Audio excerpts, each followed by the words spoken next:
Baby, তোমার কত টাকা লাগে? আমি দেব। বেবি, আমার অনেক টাকা লাগবে। বেবি, তুমি আমাকে টাকাগুলো দিয়ে দাও প্লিজ। চলো না বেবি, হয়ে যাক। চলো না, আমরা পার্সোনাল কাজগুলো সেরে ফেলি। আমি তো তোমাকে টাকা দেব, তাই না? তুমি কিছুই করতে পারো না। তোমার গায়ে শক্তি নেই বেবি, তুমি পারবে না। বেবি, আজকে ওষুধ খেয়ে এসেছি, দেখো তোমাকে কি মজা দেই। তুমি এরকম করো কিসের জন্য বেবি? আরে সোনা, তুমি বোঝার চেষ্টা করো, তুমি পারবে না। তুমি এখন মাল খেয়ে টাল হয়ে আছো। তুমি কি আমাকে অপমান করতেছো সোনা? ও সোনা, কাছে আসো। তোমাকে অপমান করব কিসের জন্য? তুমি তো আমার সোনা, জানো মামু। চলো না সোনা, ঘরের ভেতর চলে যাই আমরা। বাইরে থাকলে সবাই দেখো তাকিয়ে আছে। তাহলে সমস্যা কি? সোনা, কোনো সমস্যা নেই। তুমি শুধু একটু ভালোবাসা দাও, আমি তোমাকে ভালোবাসা দিয়ে ভরিয়ে দেব। তোমার ফিগারটা হেব্বি সোনা, সত্যি বলতেছি। আমার বউয়ের থেকেও অনেক সুন্দর। তার জন্য তো বলতেছি, তোমার বউকে বাদ দিয়ে আমাকে বিয়ে করে নাও। সোনা, তোমাকে তো বিয়ে করব সোনা, তোমাকে বিয়ে করব আমি। চলো না সোনা। সোনা, চলো আমরা রুমে যাই।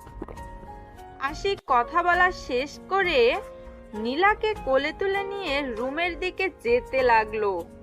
তখন পিছন থেকে আনিশা এসে উপস্থিত।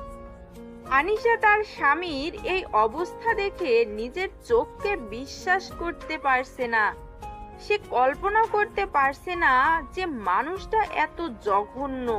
সে আশিককে মনে করত অনেক ভদ্র, অনেক শান্ত, অনেক ভালো একটা ছেলে, কিন্তু আজকে সে নিজের চোখকে বিশ্বাস করতে পারছে না। অনেকেই অনেক কথা বলতো, আনিশা কথাগুলো তোয়াক্কা না করে আশিকের সাথে সংসার শুরু করেছিল, কিন্তু আজকে সে হাতে নাতে ধরতে পারলো আশিককে। তোমার এই রূপ আজকে আমি নিজের চোখে দেখে অবাক হলাম। তুমি যে এতটা জঘন্য মানুষ আমি কখনো কল্পনা করতে পারিনি। আমি নিজের চোখে দেখে বিশ্বাস করতে পারছি না যে মানুষটা আমাকে এত ভালোবাসে সেই মানুষটা এতটা জঘন্য। ছি! তোকে কি একবারের জন্য বলেছিলাম এখানে আসার জন্য? তুই এখানে এসেছিস কিসের জন্য? চলে যাও। তুমি একবার বোঝার চেষ্টা করো, তখন আমি ভুল করেছিলাম তোমার সাথে। তার জন্য তুমি আমাকে এইভাবে আঘাত করতে পারো না কথা দিয়ে। দেখো, বেশি বকবক করার সময় আমার নেই। আর তুমি আমার চোখের সামনে একদম থাকবে না, তাহলে কিন্তু কখন কি করে বসবো নিজেও জানি না। তুমি ভুল বুঝতেছো। আমাকে আসলে যেখানে সমস্যার তুমি সেখানে না দেখে অন্য একটা বিষয় নিয়ে আমার সাথে মনোমালিন্য করে থাকতে পারো না। তোকে আমার চোখের সামনে থেকে চলে যেতে বলেছি, আর তুই এখানে বকবক করতেছিস কিসের জন্য? চলে যা বলছি। আমি চলে যাওয়ার জন্য এখানে আসিনি। তুমি আমার সাথে এরকম ব্যবহার করতে পারো না। তোমার কাছে আমি এরকম ব্যবহার আশা করিনি। তুমি একটু বোঝার চেষ্টা করো, তুমি তো অবুঝ না। দেখো, ভালো হবে না বলে দিচ্ছি, চলে যাও। আমি চলে যাবার জন্য এখানে আসিনি। আমি আমার অধিকারটা নিতে এখানে এসেছি। তুমি কেন আমার সাথে এরকম করবে? কিসের জন্য? তোকে বলতেছি তুই এখান থেকে চলে যা, তারপর বারবার কেন কানের কাছে জ্ঞান জ্ঞান করতেছিস? তোমাকে বলতেছি না আমি আমার অধিকার নেওয়ার জন্য এখানে এসেছি। তুমি সামান্য একটা বিষয় নিয়ে ভুল বুঝাবুঝি করবে আর আমাকে এইভাবে দূরে ঠেলে দিবে, আর আমি কষ্ট পাবো। আর তুমি এদিকে অন্য মেয়েকে নিয়ে ফুর্তি করবে। আমি সেটা মেনে নিতে পারবো না। আমাকে আমার ন্যায্য অধিকার দিতে হবে। আমি আমার বাপের টাকা দিয়ে যা খুশি তাই করব, তাতে তোর কি? আমার অনেক কিছু দেখে আমি এখানে এসেছি। যদি আমার কিছু না থাকতো তাহলে আমি এখানে কখনোই আসতাম না। দেখ, তোর চোখের ন্যাকা কান্না দেখে আমি কখনো তোমার উপর সহানুভূতিশীল দেখাতে যাব না। তুমি একটা মিথ্যা কথার জন্য আমাকে এত বকা দিলা, সবার সামনে অপমান করছো। এর জন্য তোমাকে একদিন পস্তাতে হবেই। তোকে বলছি কি, আর তুই করতেছিস কি? তোকে এখান থেকে চলে যেতে বলছি, সবার সামনে আমার সাথে এভাবে কথা বলবি না। সত্যি কথা বলা না সবার গায়ে লাগে, এটা চরম সত্য। একটা কথা বুঝে নাও, আমি সত্যি বলতেছি, তাই তোমার গায়ে লাগতেছে। আজকে তুমি আমার সামনে তুমি অন্য মেয়েদের সাথে ডান্স করতেছো, গলাগলি করতেছো, করো। একদিন আমারও সময় আসবে, তখন আমিও তোমাকে অবহেলায় করব। তোর মতন মেয়ের কাছে যাব আমি? হ্যাঁ, কখনোই না। তবে তুই যদি আমার কাছে কিছু টাকা ভিক্ষা চাস, দিতে পারি। যা বলেছ, আর তোমার কোনো কথা আমি শুনতে চাই না। আমি এখান থেকে চলে যাচ্ছি, ঠিক আছে? তুমি ভুল করো, আমার কাছে আসার চেষ্টা করবে না। আমি আমার ছেলে সন্তানকে নিয়ে সুখে থাকবো। কথাটা বলে সেখান থেকে কান্না করতে করতে বেরিয়ে আসলাম। এখন কান্না ছাড়া আমার জীবন সঙ্গী আর কেউ হবে না। কারণ যে প্রিয় মানুষটা আমায় ধোঁকা দিল সে এসেছিল একটা হঠাৎ ঝড়ের রাতে আমার কাছে, আর হঠাৎ চলে গেল একদম বিদ্যুৎ গতিতে আমার জীবন থেকে।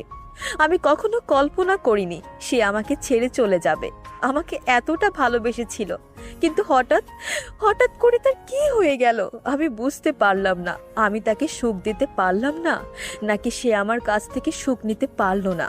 কেন জানি মনে হচ্ছে আমার মাঝেই হয়তো কোনো কমতি ছিল, না হলে সে কখনো আমায় ছেড়ে যেতে পারতো না। আমি হয়তো তাকে খুশি করতে পারিনি, তার জন্য সে আমাকে ছেড়ে চলে গিয়েছে।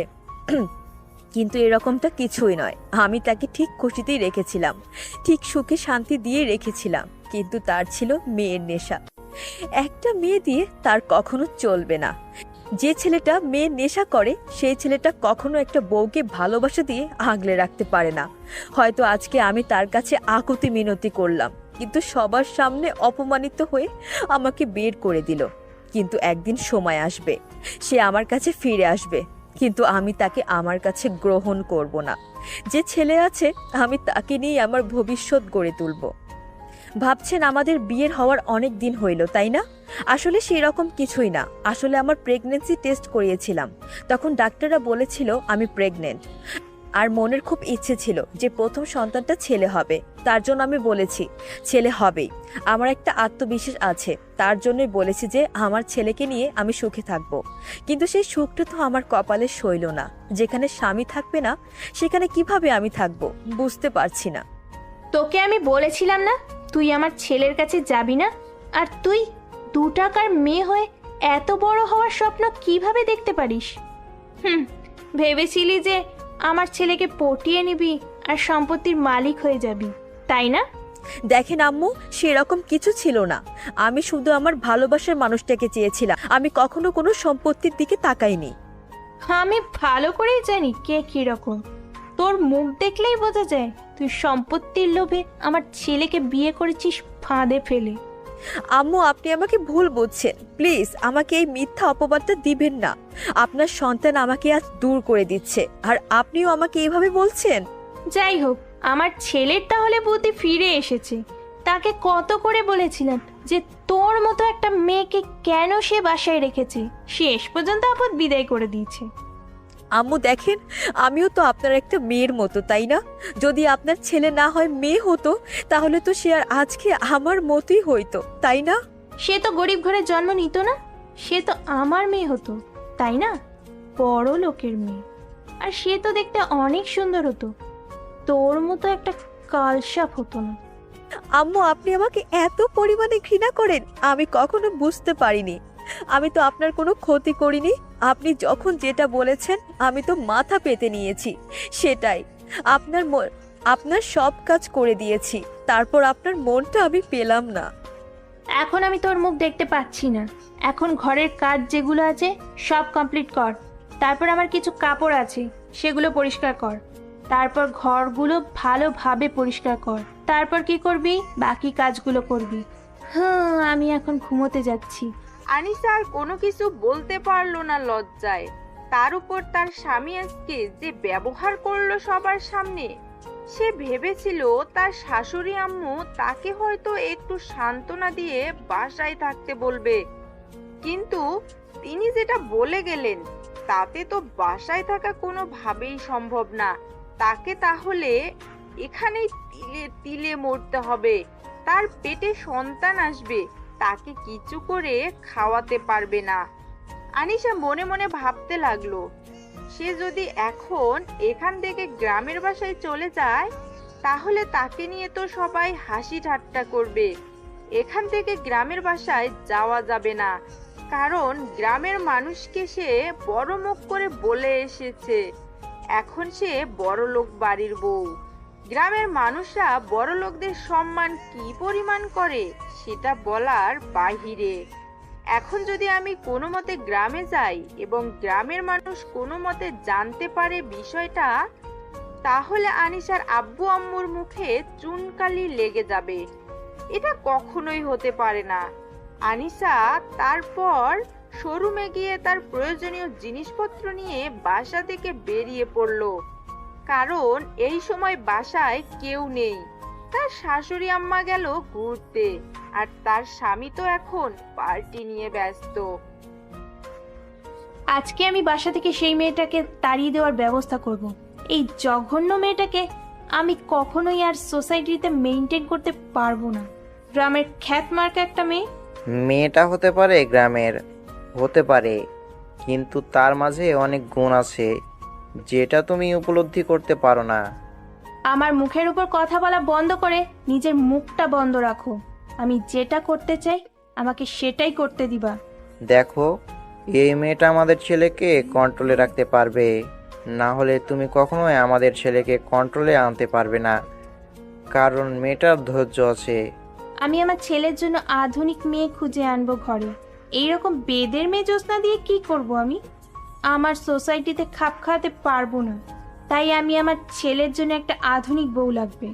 যেই মেয়েরা রাতে বাইরে যাবে, এই ক্লাবে গিয়ে পার্টি করবে, ওই ক্লাবে গিয়ে নাইট পার্টি করবে, সেই রকম বউ তোমার দরকার, তাই না? এখনকার যুগে এসব স্বাভাবিক। তুমি এসব নিয়ে তর্ক করা বাদ দাও তো। আমার সাথে এখন চুপচাপ গাড়ি চালাও তো। তারপর কালাম সাহেব শিল্পার সাথে কোনো কথা না বলে চুপচাপ গাড়ি ড্রাইভ করতে লাগলো। আর এদিকে আনিশা বাসা থেকে বেরিয়ে কোন দিকে যাবে ভেবে পাচ্ছে না।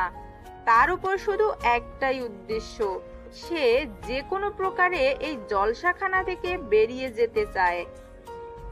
কোন দিকে যাবে কোনো গাড়ি না দেখতে পেয়ে সে রাস্তার এক সাইডে হেলে দুলে হাঁটতে লাগলো। সন্ধ্যা পেরিয়ে রাত ঘনিয়ে আসতে লাগলো। সে হাঁটতে হাঁটতে অনেক দূরে এসেছে। সামনে একটা বাস দেখতে পেয়ে চুপি চুপি বাসের এক কর্নারে গিয়ে গুটিসুটি মেরে বসে পড়লো। যেদিকে যায় যাবে, সে সেখানে নেমে যেদিকে দু চোখ যাবে সেদিকে চলে যাবে। তাও এরকম জল্লাদ মার্কা এলাকায় সে থাকতে চায় না, না যেখানে তার কোনো মূল্য নেই। সে এতদিন পড়েছিল শুধু মূল্যহীন হয়ে, যার জন্য তার শাশুড়ির অত্যাচার সহ্য করেছে। সেই মানুষটাই তো এখন তার না। সে তো এখন অন্য মেয়ের দেহর মধ্যে নিজের সুখটা খুঁজে নিতে চাচ্ছে। থাকুক না সে তার মতো। আনিশা এটাকে স্বপ্ন ভেবে হয়তো ভুলে যাওয়ার চেষ্টা করবে। ভুলে যাওয়া সহজ নয়, কিন্তু চেষ্টা তো করতেই হবে। সত্যি সোনা, অনেক মজা পাইছি। সোনা, তোমার টেস্ট হেভি। শোনা, আমি অনেক মজা পাইছি। তোমার এই মজা দেওয়ার প্রক্রিয়াটা অনেক ভালো ছিল। চলো, আজকে তোমাকে আমার বাসায় নিয়ে যাব। আমার বউয়ের সামনে আমি তোমাকে জড়িয়ে ধরে শুয়ে থাকবো। চলো। না না, আমার লজ্জা করবে তো, আমি যেতে পারবো না। আমার শাশুড়ি মা কি বলবে, তার মুখের দিকে তাকিয়ে তো আমি থাকতেই পারবো না। আচ্ছা, তাহলে কি আর করা। এখন চলো, তোমার সাথে আমি যাব। তুমি আমাকে গল্প বলো। আর তুমি এত সুন্দরী কেন? আমি শুধু তোমার জন্য সুন্দরী, তোমাকে ভালোবাসি, তোমাকে পেতে চাই, তোমাকেই কাছে পেতে চাই। আচ্ছা, তুমি কি অন্য কাউকে ভালোবাসো, যার কারণে তার কাছে ছ্যাঁকা খেয়েছো আর আমার কাছে চলে এসেছো আমার মতো? সেরকম কিছু না, একটা ছেলে ছিল টাকার লোভী। যেমন তোমার বউ আছে টাকার লোভী, ওই রকম ছেলে ছিল, অনেক সুন্দর দেখতে, টাকার লোভী। তাকে আমি ভালোবেসেছিলাম ভুল বুঝে, কিন্তু পরে সে আমার কাছে টাকা নিয়ে আমাকে ছেড়ে দিয়ে চলে গিয়েছিল। আমিও তো সেটাই ভেবেছিলাম, যে গরিব ঘরের মেয়ে একটু হয়তো ভালো কিছু খেতে পারলে, ভালোভাবে চলতে পারলে হয়তো আমাকে অনেক ভালোবাসবে। কিন্তু পরে দেখলাম সে শুধু টাকাকেই ভালোবাসে, আমাকে না। তোমার মতো সুন্দরীকে আমি চাই। তোমার মনে হয় প্রচুর নেশা হয়ে গেছে, তাই না? আসো, তোমাকে একটু চুমু খাই, তোমার ঠোঁটের স্বাদটা না অনেক সুন্দর। তাই নাকি গো? তোমার মাঝে না একটা মায়া আছে, যে মায়াতে আমাকে জড়িয়ে নাও। আর কখনো সেই মায়া থেকে আমি ফিরতে চাই না। আরে আবালের বাচ্চা, শুধু তোর টাকা দরকার, আমার আর কিচ্ছু চাই না। তুই কে? তোর মতো কত হ্যান্ডসাম ছেলে আমার পিছনে পড়ে আছে এই সুন্দরীর পেছনে, আর তুই তো 2 টাকার একটা ছেলে। তোর দুইটা আমার দরকার টাকা হলো আমি শেষ। তুমি কি কিছু বলতেছো আমাকে? আমি কিন্তু স্পষ্ট শুনতে পাইনি। আমার মাথাটা কেমন জানি ঘোরাচ্ছে। তুমি আমাকে একটু সাহায্য করো, আমাকে ধরে নিয়ে যাও। আচ্ছা তাহলে আজকে তোমাকে আর বাসায় যেতে হবে না, তুমি আমার সাথে থাকবে, কি বলো? চলো আমি তোমাকে নিয়ে যাচ্ছি, আজকে দুজনে অনেক ফুর্তি করব। আচ্ছা শোনো, তাহলে আমাকে নিয়ে চলো তোমার কাছে। আমি তোমার সাগরে ডুবে যেতে চাই, তোমার ভালোবাসাতেই। আমিও সোনা, আমিও শুধু তোমার ভালোবাসাতে ডুবে থাকতে চাই। তুমি আমাকে ভালোবাসবে সোনা, তুমি অনেক ভালো। সোনা চলো আমি তোমাকে নিয়ে যাচ্ছি। চলো সোনা, আমি তোমাকে তোমার বাসার কাছে নামিয়ে দিয়ে বাসায় চলে যাব। তোমার সাথে গেলে আমার অনেক মজা লাগে। তোমার বউ যে তখন তোমাকে বকা দিয়ে গেল, তোমার রাগ হবে না পরে? এখন থেকে তুমি আমার বউ হবে। আমি আজকে গিয়ে উকিলের সাথে কথা বলবো, তাকে আমার জীবন থেকে সরিয়ে দেব, দিয়ে তোমাকে নিয়ে আসবো। আচ্ছা সোনা তাহলে তাই করো, যত দ্রুত সম্ভব তুমি আমাকে তোমার বউকে মাথায় রাখার সুযোগ করে দাও। তুমি একদম টেনশন করবে না, খুব তাড়াতাড়ি আমি তোমাকে আমার বুকে রাখবো সোনা।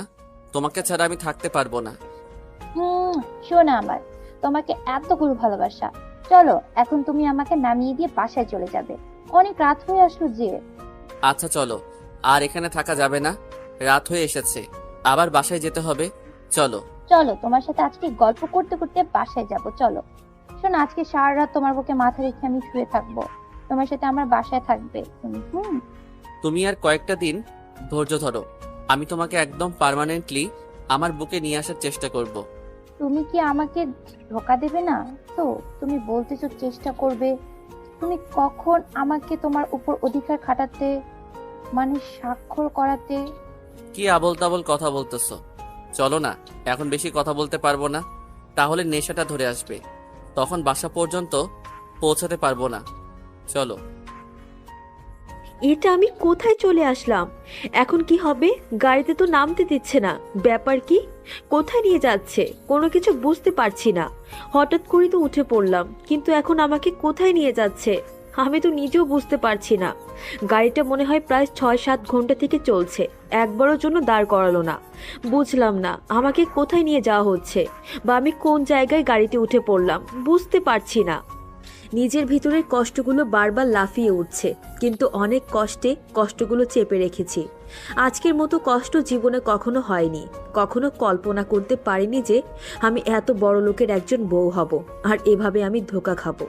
সে আমাকে যতই না বলতো যে ভালোবাসা কখনো ধনী গরিব বোঝে না, শুধু দুটি মনের মিলনের ব্যাপার, এখানে কোনো ধনী গরিবের তফাৎ থাকে না, শুধুই ভালোবাসা থাকে।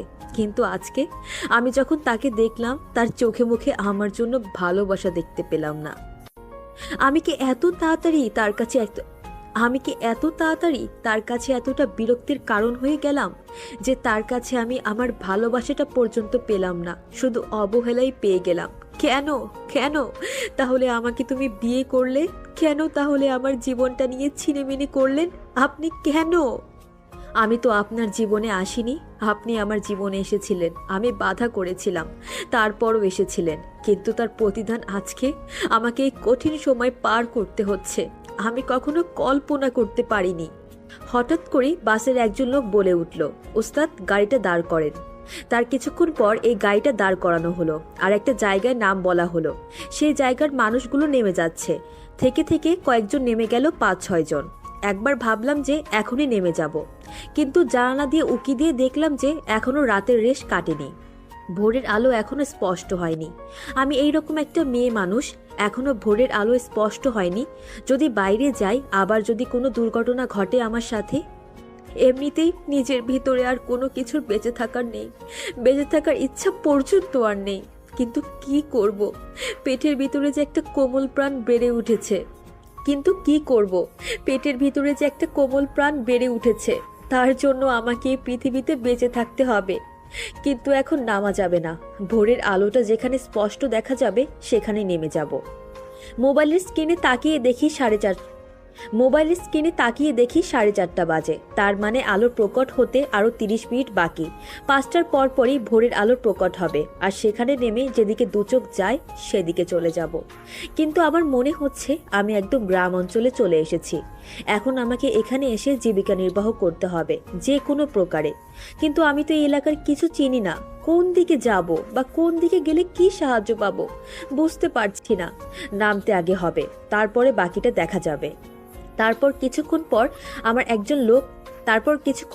আবার একজন লোক বলে উঠল, উস্তাদ গাড়ি দাঁড় করান, কিছু মানুষ নামবে। সঙ্গে সঙ্গে গাড়ির ড্রাইভার গাড়িটা দাঁড় করালেন, আর বেশ কিছু মানুষ নেমে গেলেন। এখন দেখছি যে ভোরের যে ঘুটঘুটে অন্ধকারটা সেটা আছে পুরো পৃথিবীর বুকে। এই অন্ধকারটা এখন আমার সাথে ভালোই মানাচ্ছে, কারণ আমার ভেতরটা তো অন্ধকারে ছেয়ে গেছে। আমার ভেতরে তো আলো বলতে কোনো কিছুই নেই। বেঁচে থাকার যে স্বপ্ন দেখেছিলাম, যার হাত ধরে বেঁচে থাকতে চেয়েছিলাম সারাটা জীবন, যার সাথে সুখ দুঃখের গল্প করতে চেয়েছিলাম, সেই মানুষটি তো আমাকে। তারপর ভোরের আলোটা প্রকট হতে লাগলো, আস্তে আস্তে পুরো পৃথিবীর বুকে আলো ছড়িয়ে পড়তে লাগলো। আর তখনই গাড়ির লোকটা আবার বলে উঠল যে এখানেই নাকি কিছু মানুষ নামবে। আমিও স্থির করলাম আমি এখানে নেমে যাব, আর সামনে যাব না। বাস থেকে নেমে এসে চারদিকে তাকিয়ে দেখলাম কোনো কিছু সুবিধার মনে হচ্ছে না। এখানকার লোকগুলো শুধু আমার দিকে তাকিয়ে আছে। দেখলাম পাশ থেকে কয়েকটা মহিলা নামলো, আমিও তাদের পাশে গিয়ে দাঁড়িয়ে পড়লাম। আর লোকগুলো তাদের মতো যেতে লাগলো যে যার গন্তব্যে। মনে হচ্ছে অনেকদিন পর তারা বাসায় ফিরে এসেছে। গাড়ি থেকে নেমেই যে যার মতো চলে যেতে লাগলো। কেউ কারো জন্য অপেক্ষা করে না, সবাই সবার ভালোবাসার মানুষ আর প্রিয় মানুষের মুখখানা দেখতে চায়, প্রিয় পরিবারের সাথে মিলিত হতে পারবে কতদিন পর। সবার মুখে শুধু মৃদু হাসি। আমি একটা চায়ের দোকানে গিয়ে বসে পড়লাম। কি করব, একটা মেয়ে মানুষ। হঠাৎ করে একটা চায়ের দোকানে প্রবেশ করেছি, তাও আবার গ্রাম অঞ্চলের সবাই আমার দিকে অবাক দৃষ্টিতে তাকিয়ে আছে, কারণ নিজের ভিতর কেমন যেন করতে লাগলো। কি আর করার, তাও সেখানে একটা রুটি আর একটা কলা খেয়ে নিলাম। কি রে গ্রামের খ্যাত মার্কা মেয়ে, কোথায় তুই? আমার বাসার সকালের কাজগুলো কে করবে? এত বেলা হয়ে গেছে আর তুই এখানে ঘুমিয়ে আছিস, ব্যাপার কি? শিল্পা বেগম কথাগুলো একাই একাই বলতেছে, কিন্তু তিনি মনে করতেছে হয়তো ঘরে আনিশা আছে। কিন্তু তিনি তো আর জানে না যে আনিশা চিরতরে তাদের এই যন্ত্রণা থেকে মুক্তি নিয়ে এখান থেকে চলে গিয়েছে। কি রে, কথা বলছিস না কিসের জন্য? নাকি রাতে কোথাও গিয়েছিলি আবার? আমার ছেলে তোকে বাদ দিয়ে দেবে? অন্য কোনো ছেলের কাছে গিয়েছিলি নাকি? তার কথার কোনো জবাব আসছে না দে। তার মেজাজটা আরো অনেক কিটকিটে হয়ে গেল। তার এখন ইচ্ছা করছে আনিশাকে পিটাবে, কিন্তু তিনি যখন রুমের দরজায় ধাক্কা দিলেন তখন দেখলেন যে আপনা আপনি রুমের দরজাটা খুলে গেল। ব্যাপার কি, তিনি বেশ অবাক। তার থেকেও বড় অবাক হলেন যখন ঘরে কাউকে দেখতে পেল না। ঘর পুরোপুরি ফাঁকা, তার ছেলেও নাই এবং তার ছেলের বউ সেও নেই রুমে, একদম পুরো ফাঁকা পড়ে আছে। কালকে যেরকম রেখে গিয়েছে ঠিক তেমনই আছে, কিন্তু একটু অগোছালো রুমটা। ব্যাপার কি, তিনি ভেবে পাচ্ছে না এখানে কি হতে যাচ্ছে। আর উনি একটু লক্ষ্য করে দেখলেন যে তার ছেলের বউ, যাকে তিনি গ্রামের খ্যাতমার্কা মেয়ে বলে ডাকে, সব সময় তার কোনো কাপড় বা তার কোনো প্রয়োজনীয় জিনিসপত্র দেখা যাচ্ছে না রুমে। শিল্পা বেশ অবাক হলেন ব্যাপারটা দেখে। কোথায় তুমি? বেরিয়ে আসো, দেখো কি কাণ্ড হয়ে গিয়েছে বাসার ভিতরে। বাসায় কেউ নেই, তুমি আমি ছাড়া। এখন বাসায় কেউ নেই, তাড়াতাড়ি বেরিয়ে আসো, দেখো। কি হয়েছে? তোমরা এত সকালে চিল্লাচিল্লি করতেছো কিসের জন্য? ব্যাপার কি? সারা রাত কাজ করছি। তোমার ছেলের বউ কেউ রুমের ভিতরে নেই। রুমের ভেতর থেকে দরজা বন্ধ করা থাকবে, সেটাও নেই। আমি যখন রুমে গেলাম আর রুমের ভেতরটা কেমন যেন অগোছালো লাগতেছিল। তুমি এত অস্থির হচ্ছ কিসের জন্য? তারা হয়তো কোথাও ঘুরতে গিয়েছে সকাল মুহূর্তে উপভোগ করার জন্য। তুমি সব সময় রোমান্টিক মুডে থাকতে চাও, তাই না? তোমার এত রোমান্টিক মুড আসে কোথা থেকে? আমি টেনশনে মরে যাচ্ছি। এত টেনশন করতে হবে না, একটু পর দেখবে যে দুইজনে চলে আসছে, সমস্যা নেই। এখন চুপচাপ নিজে হাতে কাজ আছে সেগুলো শেষ করো, আর তারপর যেগুলো কাজ করতে হবে সেগুলো রেখে দাও। এখন আমাকে কাজ করতে হবে তাই না? এখন তুমি আমাকে কাজ করতে বলছো? তাহলে তোমার ছেলের বউয়ের হয়ে যে কালকে ওকালতি করলে কিসের জন্য? তোমরা এত কথা শোনার তোমার এত কথা শোনার আমার সময় নেই। আমার অফিসের সময় হয়ে যাচ্ছে, তুমি সেটা ভালো করেই জানো। আর আমার কি কি লাগবে তাড়াতাড়ি এখানে এনে দাও। তুমি তো এখন আমার উপরে রাগ দেখাবে তাই না? তুমি তো সুযোগ পাইছো না, তুমি তো রাগ দেখাবে, আমি ভালো করেই জানি। এত কথা না বলে চুপচাপ যেটা করতে বলছি সেটাই করো। এত কথা বলো কিসের জন্য? তারপর শিল্পা বেগম কালাম সাহেবের সাথে আর কোনো কথা না বলে তিনি কালাম সাহেবের প্রয়োজনীয় জিনিসগুলো এনে তার সামনে রেখে দিয়ে রাগ দেখিয়ে রুম থেকে বেরিয়ে গেল।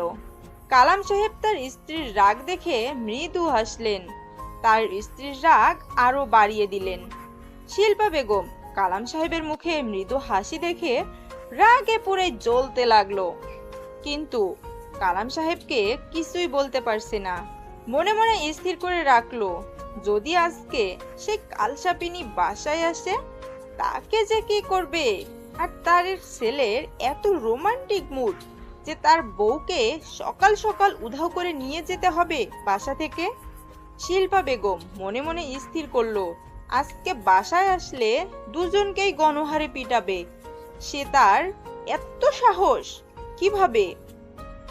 এভাবে সকাল সকাল বাসা থেকে বেরিয়ে যাওয়া, তাদেরকে দেখে নেবে সে। কিন্তু শিল্পা বেগম আসল বিষয়টা এখনো জানতে পারেনি।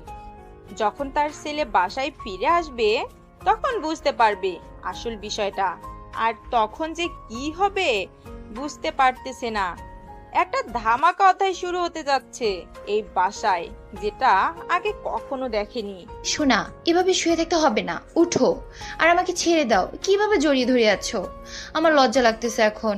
সোনা, তোমার কাছে এত মজা আমি কখনো বুঝতে পারিনি।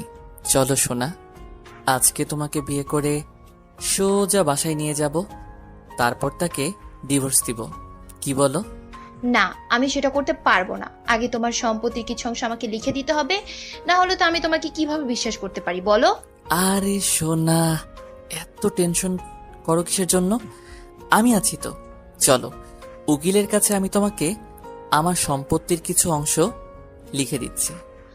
আচ্ছা, কথাটা শুনে খুশি হলাম। তুমি কি উকিলের সাথে কথা বলো, আর আমি ফ্রেশ হয়ে সুন্দর করে সাজুগুজু করে যাচ্ছি, গিয়ে তোমার কাছ থেকে সম্পত্তির দলিল নিয়ে তারপর বিয়ে করব।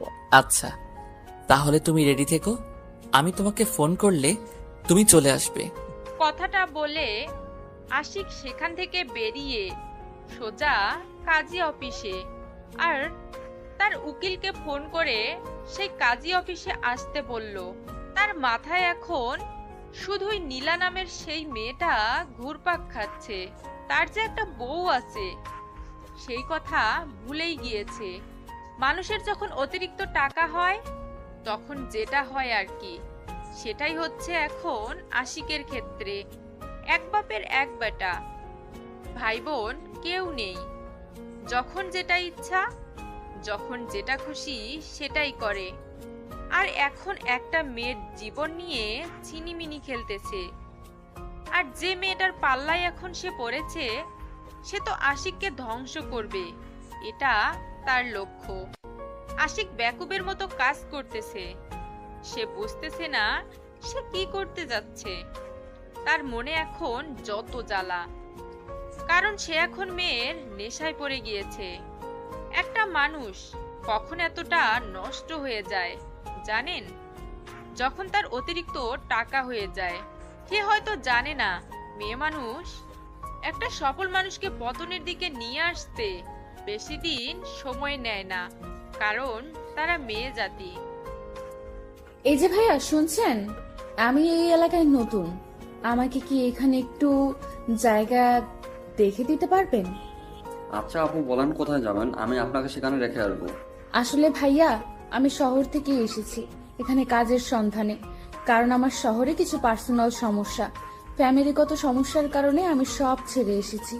আচ্ছা আপু, আপনি কি কি কাজ করতে পারেন, আর আপনি যেহেতু শহরের মেয়ে কি কি ধরনের কাজ করতে পারেন যদি বলেন তাহলে আপনাকে সেইভাবে সাহায্য করতে পারবো। আসলে ভাইয়া আমি ভালো রান্না করতে পারি। এখানে কি কোনো মেয়েদের হোটেল আছে যেখানে মেয়েরা কাজ করে এরকম? আসলে আপু, আমার দাদিমা এখানে একটা রেস্টুরেন্ট চালায়। আসলে এখানে একটা পর্যটক কেন্দ্র আছে, তো সেখানে মানুষ আসা যাওয়া করে, আর সেখানে আমাদের একটা রেস্টুরেন্ট আছে। আপনি ভালো রান্না করতে পারেন, আমার সাথে যেতে পারেন। আচ্ছা, তাহলে তো অনেক ভালো হয় ভাইয়া। আপনি যে আমার এত বড় উপকার করবেন আমি কল্পনাও করতে পারিনি। আপনি বলছেন আপনি ভালো রান্না করতে পারেন, এখন আপনার রান্না পরীক্ষা করে দিতে হবে। যদি ভালো করতে পারেন তাহলে রাখা যাবে, আর না হলে আমি আপনাকে অন্য কোথাও কাজ খুঁজে দেব। আমাদের ওখানে রাখতে পারবো না। আচ্ছা ভাইয়া, কোনো সমস্যা নেই, আমার কোনো সমস্যা হবে না। তুমি নিয়ে চলো, আমি পরীক্ষা দিতে প্রস্তুত। আপনি মন খারাপ করবেন না, কারণ আমাদের রেস্টুরেন্টটা অনেক পপুলার আর জনপ্রিয়তা সবার কাছে। যদি জনপ্রিয়তা বজায় রাখতে না পারি তখন তো সমস্যা হয়ে দাঁড়াবে, তাই না?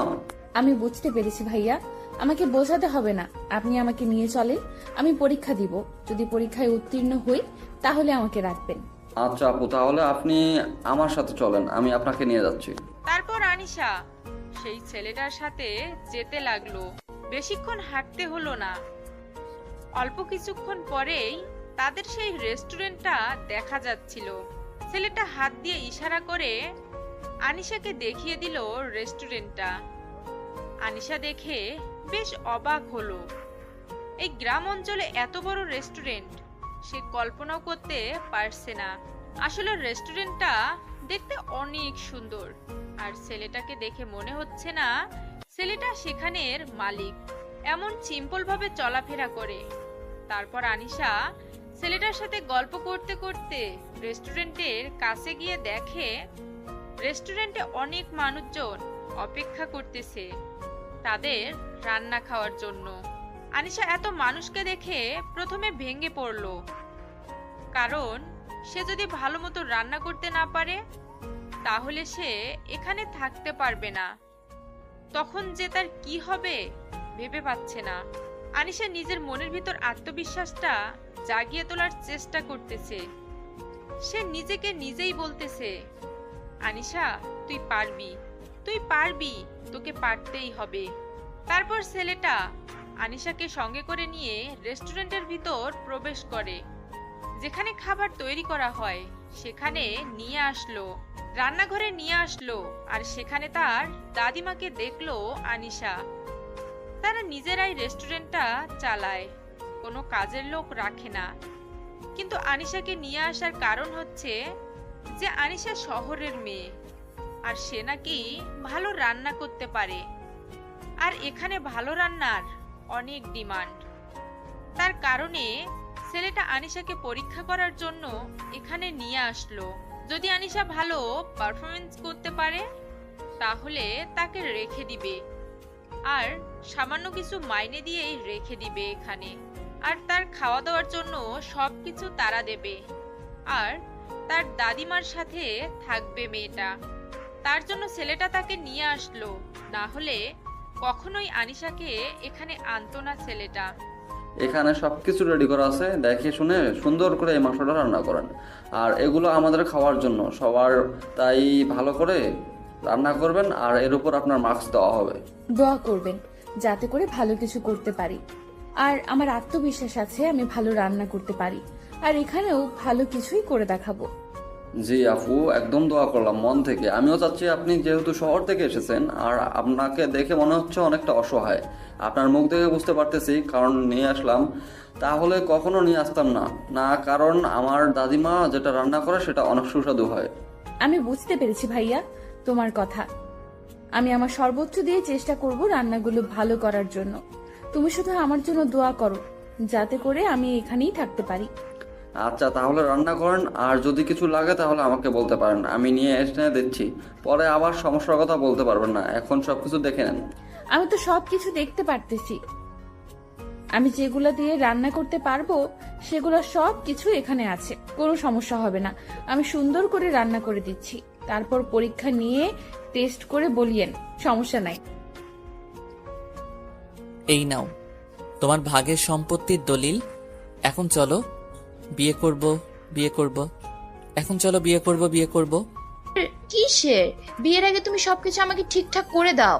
সবকিছু ঠিকঠাক আছে, আমি স্বাক্ষর পর্যন্ত দিয়ে দিয়েছি। দেখো সবকিছু ঠিকঠাক আছে। এখন থেকে এই সম্পত্তির মালিক শুধু তুমি, এখানে কেউ হাত লাগাতে পারবে না। আচ্ছা তাহলে আমি তোকে বিয়ে করব কিসের জন্য? তুই কোথাকার আবাল? কি বলতেছো? মাথা ঠিক আছে? তুমি আমাকে ধোকা দিচ্ছ, এটা ঠিক না। তুমি কিন্তু কথা দিয়েছো আমাকে। কথা দিয়েছি সেটা ঠিক আছে, এখন কথা রাখতে পারবো না, কারণ তুই তো কালকে আমাকে সারা রাত খেয়েছিস। দেখো তুমি এরকম করতে পারো না আমার সাথে। তুমি আমার সাথে ধোকাবাজি করতে পারো না। তুমি আমাকে নিয়ে খেলতে পারো না। যে ছেলের ঘরে এত সুন্দর বউ রেখে আমার পেছনে লেগে থাকতে পারে, আমি কোন বিশ্বাসে তোর ঘরের বউ হবো বল? এরকমটা কিন্তু কথা ছিল না। আমি শুধু তোমাকে ভালোবেসেছিলাম। তুমি আমার সাথে এরকমটা করতে পারো না। মাত্র 2 দিনের পরিচয় আমাদের, তাতে তুই আমাকে ভালোবেসেছিলে? তোর যে ঘরে বউ রেখে আসছিস সেটা তো আমি দেখেছি, তাই না? তোর বউটা কিন্তু অনেক সুন্দর, হেব্বি আমার থেকেও। দেখো তোমার কথা মতো আমি সব কিছু দিয়ে দিয়েছি। এখন তুমি তোমার কথা রাখবে। আমার সাথে তুমি বেইমানি করতে পারো না। তুমিও বেঈমান, আমি না বেঈমান, সমান সমান, কেউ কাউকে তো অপবাদ দিতে পারে না। তুমিও বেঈমানি করছো আমার সাথে, আমিও তোমার সাথে করলাম, ঝামেলা শেষ। এখন তুমি তোমার রাস্তায়, আমি আমার রাস্তায়। তাহলে তুমি আমার সম্পত্তি আমাকে ফিরিয়ে দাও, না হলে আমি পথের ফকির হয়ে যাব। তুমি আমার সম্পত্তি আমাকে দিয়ে দাও বলছি। তোর মতো বেঈমান পথের ফকির হওয়া উচিত, যে বউকে বিশ্বাস করতে পারে না। তুমি এসব কি আবল তাবল কথা বলতেছো? তুমি না দেখলে মেয়েটা টাকার লোভী, আর এখন তো দেখতেছি তুমিও। আমি মেয়েটার বিষয়ে সব খবর নিয়েছি, বুঝছিস? তোকে আর বলতে হবে না মেয়েটা কিরকম, কতটা সহজ সরল, তুই তাকে কিভাবে ব্যবহার করিস আমি ভালো করে খোঁজ খবর নিয়ে দেখেছি, আমাকে বলতে হবে না। কথাটা বলে নীলা সম্পত্তির পেপারটা হাতে নিয়ে চলে গেল আর আশিককে বলে গেল সে যেটা সম্পত্তির মালিক, এখন যা পায় সবকিছু বুঝে নিবে পরশুদিনের মধ্যেই। এখন সে এখান থেকে চলে যাচ্ছে। আর আশিককে বলে গেল আর যেন ভুল করেও তার পিছনে না যায়, তাহলে কিন্তু তার লাশ আর ফেরত আসবে না। আশিক কি করবে না করবে ভেবে পাচ্ছে না, একদম দিশাহারা হয়ে যাচ্ছে। কি করলো সে ভেবে পাচ্ছে না। তার অর্ধেক সম্পত্তি সেখানে ছিল, সে ভেবেছিল তারা থাকা মানে তারও সেখানে অধিকার থাকবে। তারা তো এক হচ্ছে, তাহলে সমস্যা কোথায়? নামে থাকলেই চলবে, এটা ভেবে অর্ধেক সম্পত্তি লিখে দিয়েছে, তাও আবার যেগুলো টপ বিজনেসে আছে এখন সেগুলো। আশিক ভেবে পাচ্ছে না তার এখন কি করা উচিত। তার মাথায় মনে হচ্ছে আকাশ ভেঙে পড়েছে। সে এখন কি করবে না করবে ভেবে পাচ্ছে না। তার মাথা পুরোই হ্যাং। সে কোথায় যাবে, কি করবে? বাসায় যাবে কি করে? তার আব্বুকে সে মুখ দেখাবে কি করে? সে চুপচাপ একদম নিস্তব্ধ হয়ে পায়ে হেঁটে হেঁটে 5 কিলোমিটার জায়গা বাসায় এসে রুমের ভিতর গিয়ে দরজা বন্ধ করে লাইট অফ করে একদম অন্ধকার বিছানায় শুয়ে পড়ল। তার এখন কোনো কিছুই নেই, তার না আছে কোনো সঙ্গী, না আছে তার সম্পত্তি। সে এখন একটা অবহেলিত ছেলে। আশিক কান্না করতেছে নিঃশব্দে, বালিশে মুখ গুজে দিয়ে নিঃশব্দে কান্না করতেছে। আর সে ভাবতেছে আনিশার সাথে কত খারাপ ব্যবহার করেছিল, তারপরও মেয়েটা তাকে কখনো একা ছেড়ে দেয়নি, সব সময় তার সাথে লেগেছিল। কতই না তাকে গালি দিত, এমনকি মাঝে মাঝে অনেকভাবে অত্যাচার করত। তারপরও মেয়েটা আশিকের বুকের উপর মাথা রেখে ঘুমিয়ে থাকতো।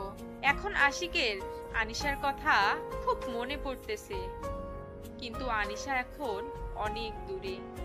তার তখনই মনে পড়ে গেল যে আনিশা কোথায়। সে চারপাশে আনিশাকে খুঁজতে লাগলো। রুম থেকে বের হয়ে পুরো বাড়ি আনিশাকে খুঁজতে বের হলো, কিন্তু সে আনিশাকে কোথাও পেল না।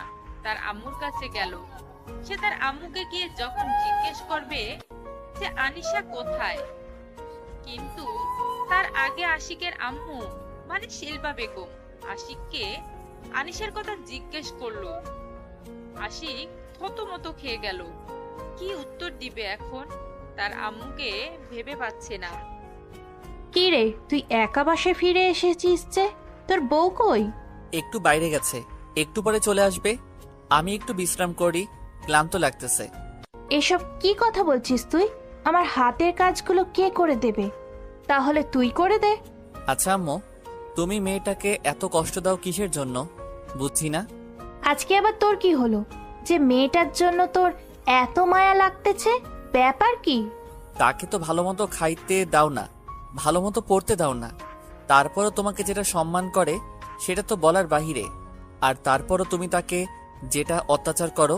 বুঝতেছি না তুই হঠাৎ এত পরিবর্তন হচ্ছিস কিসের জন্য? তোকে তো বিয়ে দিয়েছিলাম আমার কাজের মেয়ে আনার জন্য, তাই না? তোমার অত্যাচার আর আমার অত্যাচার সহ্য করতে না পেরে মেয়েটা বাসা ছেড়ে চলে গিয়েছে। চলে গিয়েছে ভালোই হয়েছে, মেয়েটাকে আর সহ্য হচ্ছে না। গ্রামের ক্ষেতমার্কা মেয়ে, কিছুই বোঝে না, হুদাই কথা বলে।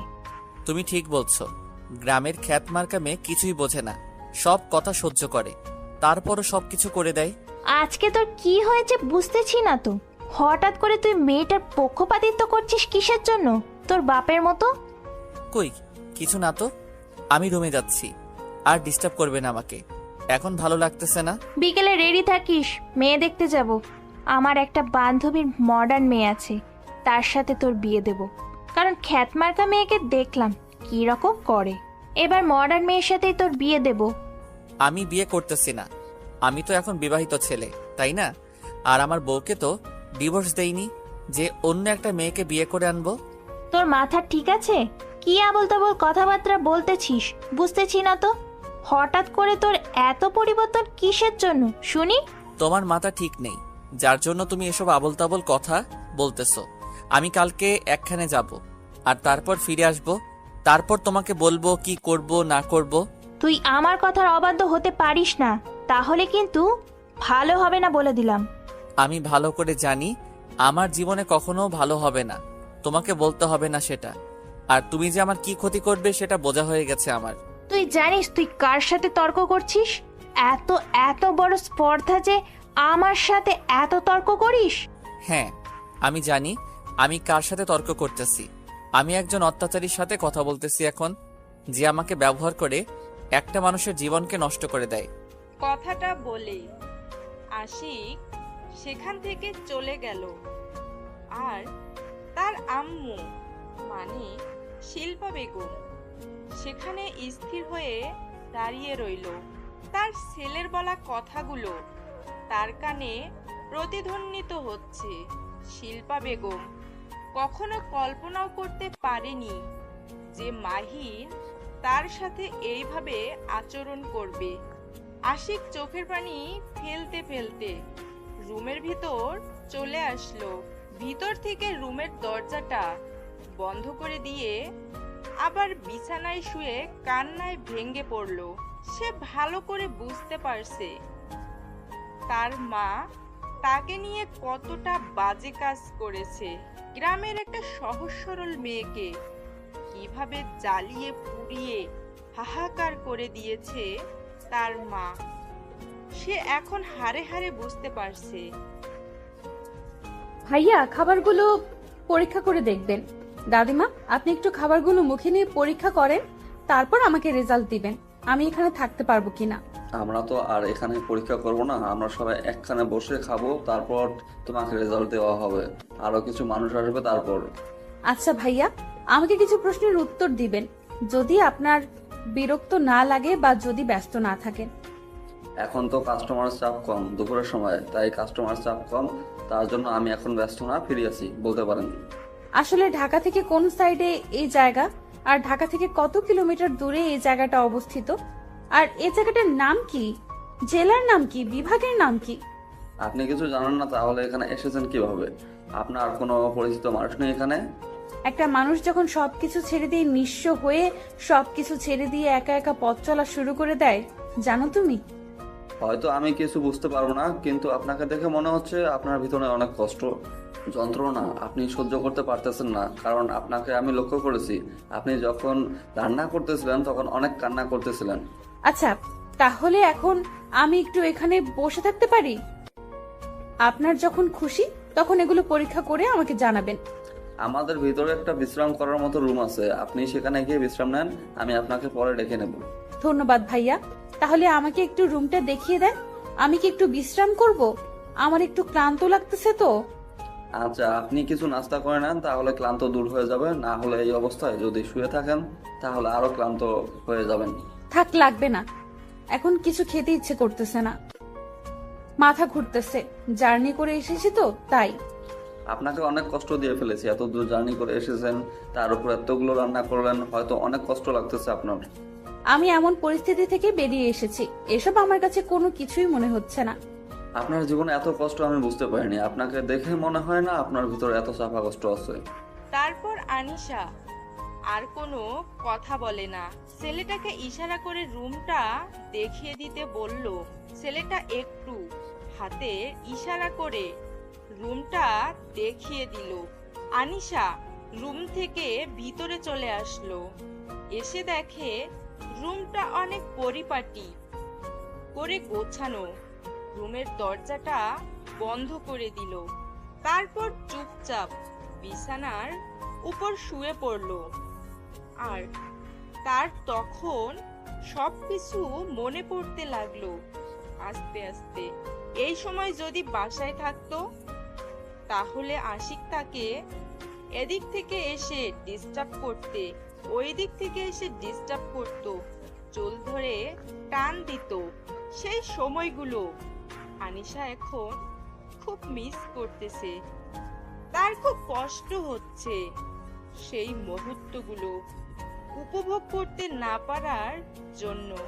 তখন বিরক্ত লাগলো, কিন্তু এখন খুব মিস করতেছে, মুহূর্তগুলো খুব কষ্টই হচ্ছে। আশিক যতই খারাপ হোক, যখন তাকে ভালোবাসতো মন থেকেই, তার চোখ থেকে ভালোবাসাটাই স্পষ্ট দেখা যেত। কিন্তু আশিকের মাঝে মাঝে কি যেন হয়ে যেত। তখন আশিক আনিশার সাথে অনেক খারাপ ব্যবহার করত, এমনকি অনেক অত্যাচার করত। কিন্তু যখন সে একটু সুস্থ মস্তিষ্কে থাকতো তখন সে আনিশাকে কি পরিমাণ ভালোবাসতো সেটা বলে বোঝাতে পারবে না। কথাগুলো ভাবতে ভাবতে আনিশা আনমনে কথা বলতে শুরু করলো আশিককে। কেন তুমি আমার সাথে এরকম করলে? কিসের জন্য? আমি কি ভুল করেছিলাম? আমার জীবনটা নিয়ে ছিনিমিনি কেন করলে তুমি? তুমি আমাকে এত কষ্ট দিতে, এত যন্ত্রণা দিতে, তাও তো আমি তোমাকে ভালোবেসেছিলাম। তোমার সব সহ্য করে নিয়ে তোমাকে শুধু ভালোই বাসতাম আমি। আমি তো কখনো তোমার কাছ থেকে কোনো কিছু আবদার করি না, আমি শুধু তোমার কাছ থেকে ভালোবাসাটাই চাইতাম। কিন্তু তুমি মাঝে মাঝে কেন আমার সাথে এরকম করতে?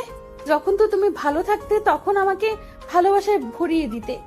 তুমি এমন সময় আমাকে তোমার জীবন থেকে তাড়িয়ে দিলে যে সময়টা স্বামীকে সবচেয়ে বেশি কাছে থাকা প্রয়োজন। আমি তোমার সন্তানের মা হতে যাচ্ছি, কিন্তু এই সময়টা আমি তোমাকে কাছে পাবো না। আমি জানি না বেঁচে থাকতে পারবো কিনা, সর্বোচ্চ চেষ্টা করব বেঁচে থাকার। যদি মরে যাই তাহলে আমাকে মাফ করে দিও। জানি না তোমার সাথে আর কখনো দেখা হবে কিনা, আমি চাই না তোমার সাথে দেখা করতে। আমি চাই না তোমার কাছে গিয়ে আমার সন্তানের জীবনটা নরক যন্ত্রণায় ফেলে দিতে। আমি চাই আমার সন্তানকে নিয়ে আমি এখানেই সুখে থাকবো, যদি এখানে থাকতে পারতাম। আর থাকতে না পারলে হয়তো আরো কোথাও আমাকে কাজের সন্ধানে ঘুরতে হবে। আর যদি আমার ভাগ্যটা ভালো থাকে তাহলে তো আমি এখানে থাকতে পারবো, কারণ রান্নাটা আমার মনে হচ্ছে যে অনেক সুস্বাদু হবে, কারণ আমি আমার সর্বোচ্চ দিয়ে রান্না করেছি। আমার ভাগ্যে যেটা আছে আমার সাথে সেটাই হবে। দোয়া করি তুমি সুখে থাকবে, শান্তিতে থাকবে। হয়তো আমাকে ভুলে গিয়েছো, কিন্তু আমি তোমাকে তো ভুলতে পারবো না। কথাগুলো নিজেই একা একা বলতেছিলাম, তখনই দেখলাম যে বাইরে থেকে কেউ দরজাতে ধাক্কাধাক্কি করতেছিল। তারপর বিছানা ছেড়ে উঠে গিয়ে দরজাটা খুলে দেখি ছেলেটা দাঁড়িয়ে আছে। ছেলেটার নাম পর্যন্ত জানি না এখনো আমি। ভাইয়া, কি হয়েছে? কোনো সমস্যা? রান্না কি পরীক্ষা করেছেন আমার? আসলে আপু, আপনার রান্নাটা পরীক্ষা করা হয়নি, সবাই উপস্থিত, সবাই আপনাকে দেখতে যাচ্ছে, তো তার জন্য আর কি আপনাকে বললাম। আচ্ছা ভাইয়া, তার আগে আমাকে বলো তো সেখানে কে কে উপস্থিত আছে? মানে তোমাদের কি মুরব্বি? আসলে আমি একটা কথা বলি, আপনাকে যখন আমি পেয়েছিলাম তখন আমি আমার আব্বুকে জানিয়েছিলাম, তিনি আপনার খাবারটা পরীক্ষা করার জন্য এসেছে, আর আমার আম্মু এসেছে তার সাথে, সমস্যা নেই। আচ্ছা ভাইয়া, তাহলে তুমি গিয়ে তাদের সাথে একটু কথা বলো, আমি একটু পর যাচ্ছি। মানে বুঝতেই পারতেছো মুরব্বিরা এসেছে, তাদের সামনে একটু সুন্দরভাবে যেতে হবে। আচ্ছা আপু, তাহলে কোনো সমস্যা নেই, আপনি সময় নিয়ে আসেন, আমি গিয়ে আব্বু আম্মুকে কথা বলতেছি ব্যবসার কথা। তুমি যে আমার জন্য এত কিছু করতেছো, তোমাকে যে কি বলে ধন্যবাদ দেবো ভেবে পাচ্ছি না। আরে আপু, সমস্যা নেই, আপনি রেডি হয়ে বাইরে চলে আসেন। আচ্ছা, আমি বাইরে যাচ্ছি, তুমি গিয়ে অল্প কিছুক্ষণ অপেক্ষা করো, আমি চলে যাচ্ছি। হয়তো আমার দেওয়া কষ্টগুলো তাকে এখন ক্ষত বিক্ষত করে দিচ্ছে। হয়তো তার এখন আমার কথা মনে পড়তেছে, আর সে ভাবছে আমি অন্য মেয়েকে নিয়ে ফুর্তি করতেছি। সে আমাকে বলেছিল সে যে কোনো পরিস্থিতিতে আমার সাথে থাকবে, কিন্তু আমার যে অত্যাচারগুলো ছিল সেগুলো ছিল অন্য লেভেলের।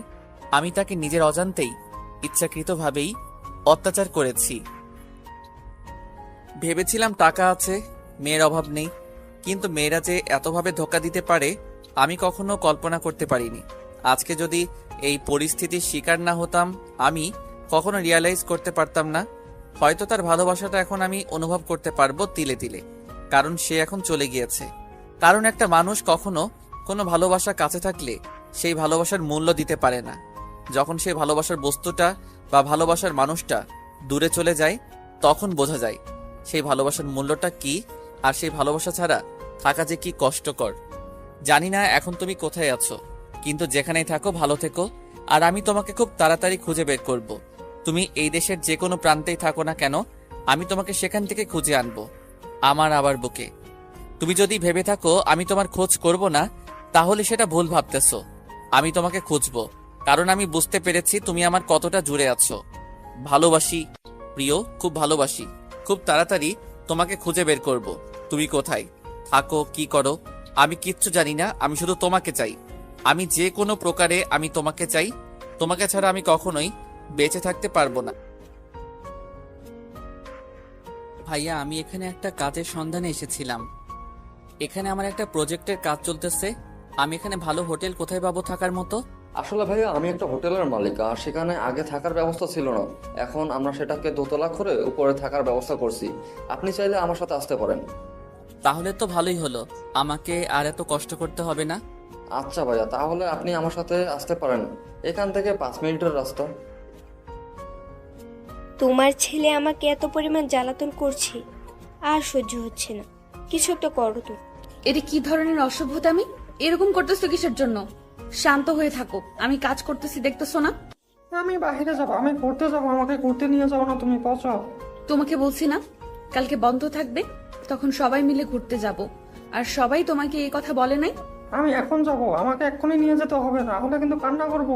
তুমি কিন্তু এখন অভদ্র হয়ে যাচ্ছ। এটা আমি তোমাকে শিখাইনি, বোঝাই নাই। আমার মুখের উপর তর্ক করার সাহস তোমাকে আমি কখনো দেইনি। আবির তার আম্মুর কথা শুনে একদম চুপ হয়ে গেল। সে ভালো করেই জানে তার আম্মু তাকে যেটা বলে সেটা ভালোর জন্যই বলে, আর তার আম্মু তাকে সব সময় অনেক আদর করে। সে যেটা আবদার করে সেটাই এনে দেয়।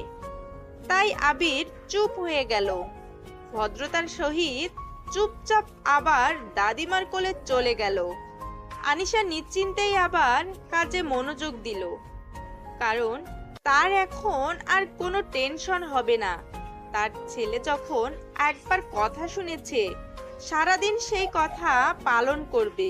কিন্তু মাঝে মাঝে একটু ঝামেলা করে, ছোট বাচ্চা তো তাই। আনিশা কাজে মন দিল। ঠিক তখনই অন্তর ডাক দিল, আপু একটু বাইরে আসো তো, একটা লোকের সাথে যাও, তাকে তুমি উপরের রুম দেখিয়ে দাও, রুমটা ভালো মতো বুঝিয়ে দিয়ে আসো তো। ভাইয়া, আমি এখন যেতে পারবো না, কারণ রান্না বসিয়েছি আর তোমার ছোট আব্বু কান্না করতেছে। আমাকে একটু সুযোগ দাও, আচ্ছা আপু, তাহলে তুমি তোমার কাজ করো, আমি উপরে কাজ করে দিতেছি। আচ্ছা ভাইয়া, তাহলে আমি রান্নাটা শেষ করতেছি। আচ্ছা আপু, তোমাকে আর কিছু বলতে হবে না, আমি বুঝতে পেরেছি। এখন এত চাপ নেওয়ার কোনো দরকার নেই, তুমি আস্তে আস্তে রান্নার কাজটা শেষ করো। এখন লোকজন একটু কম হবে। আচ্ছা, আর যে মানুষটা এসেছে তিনি কি এখানে দুপুরে খাবে নাকি বাইরে থেকে খেয়ে এসেছে?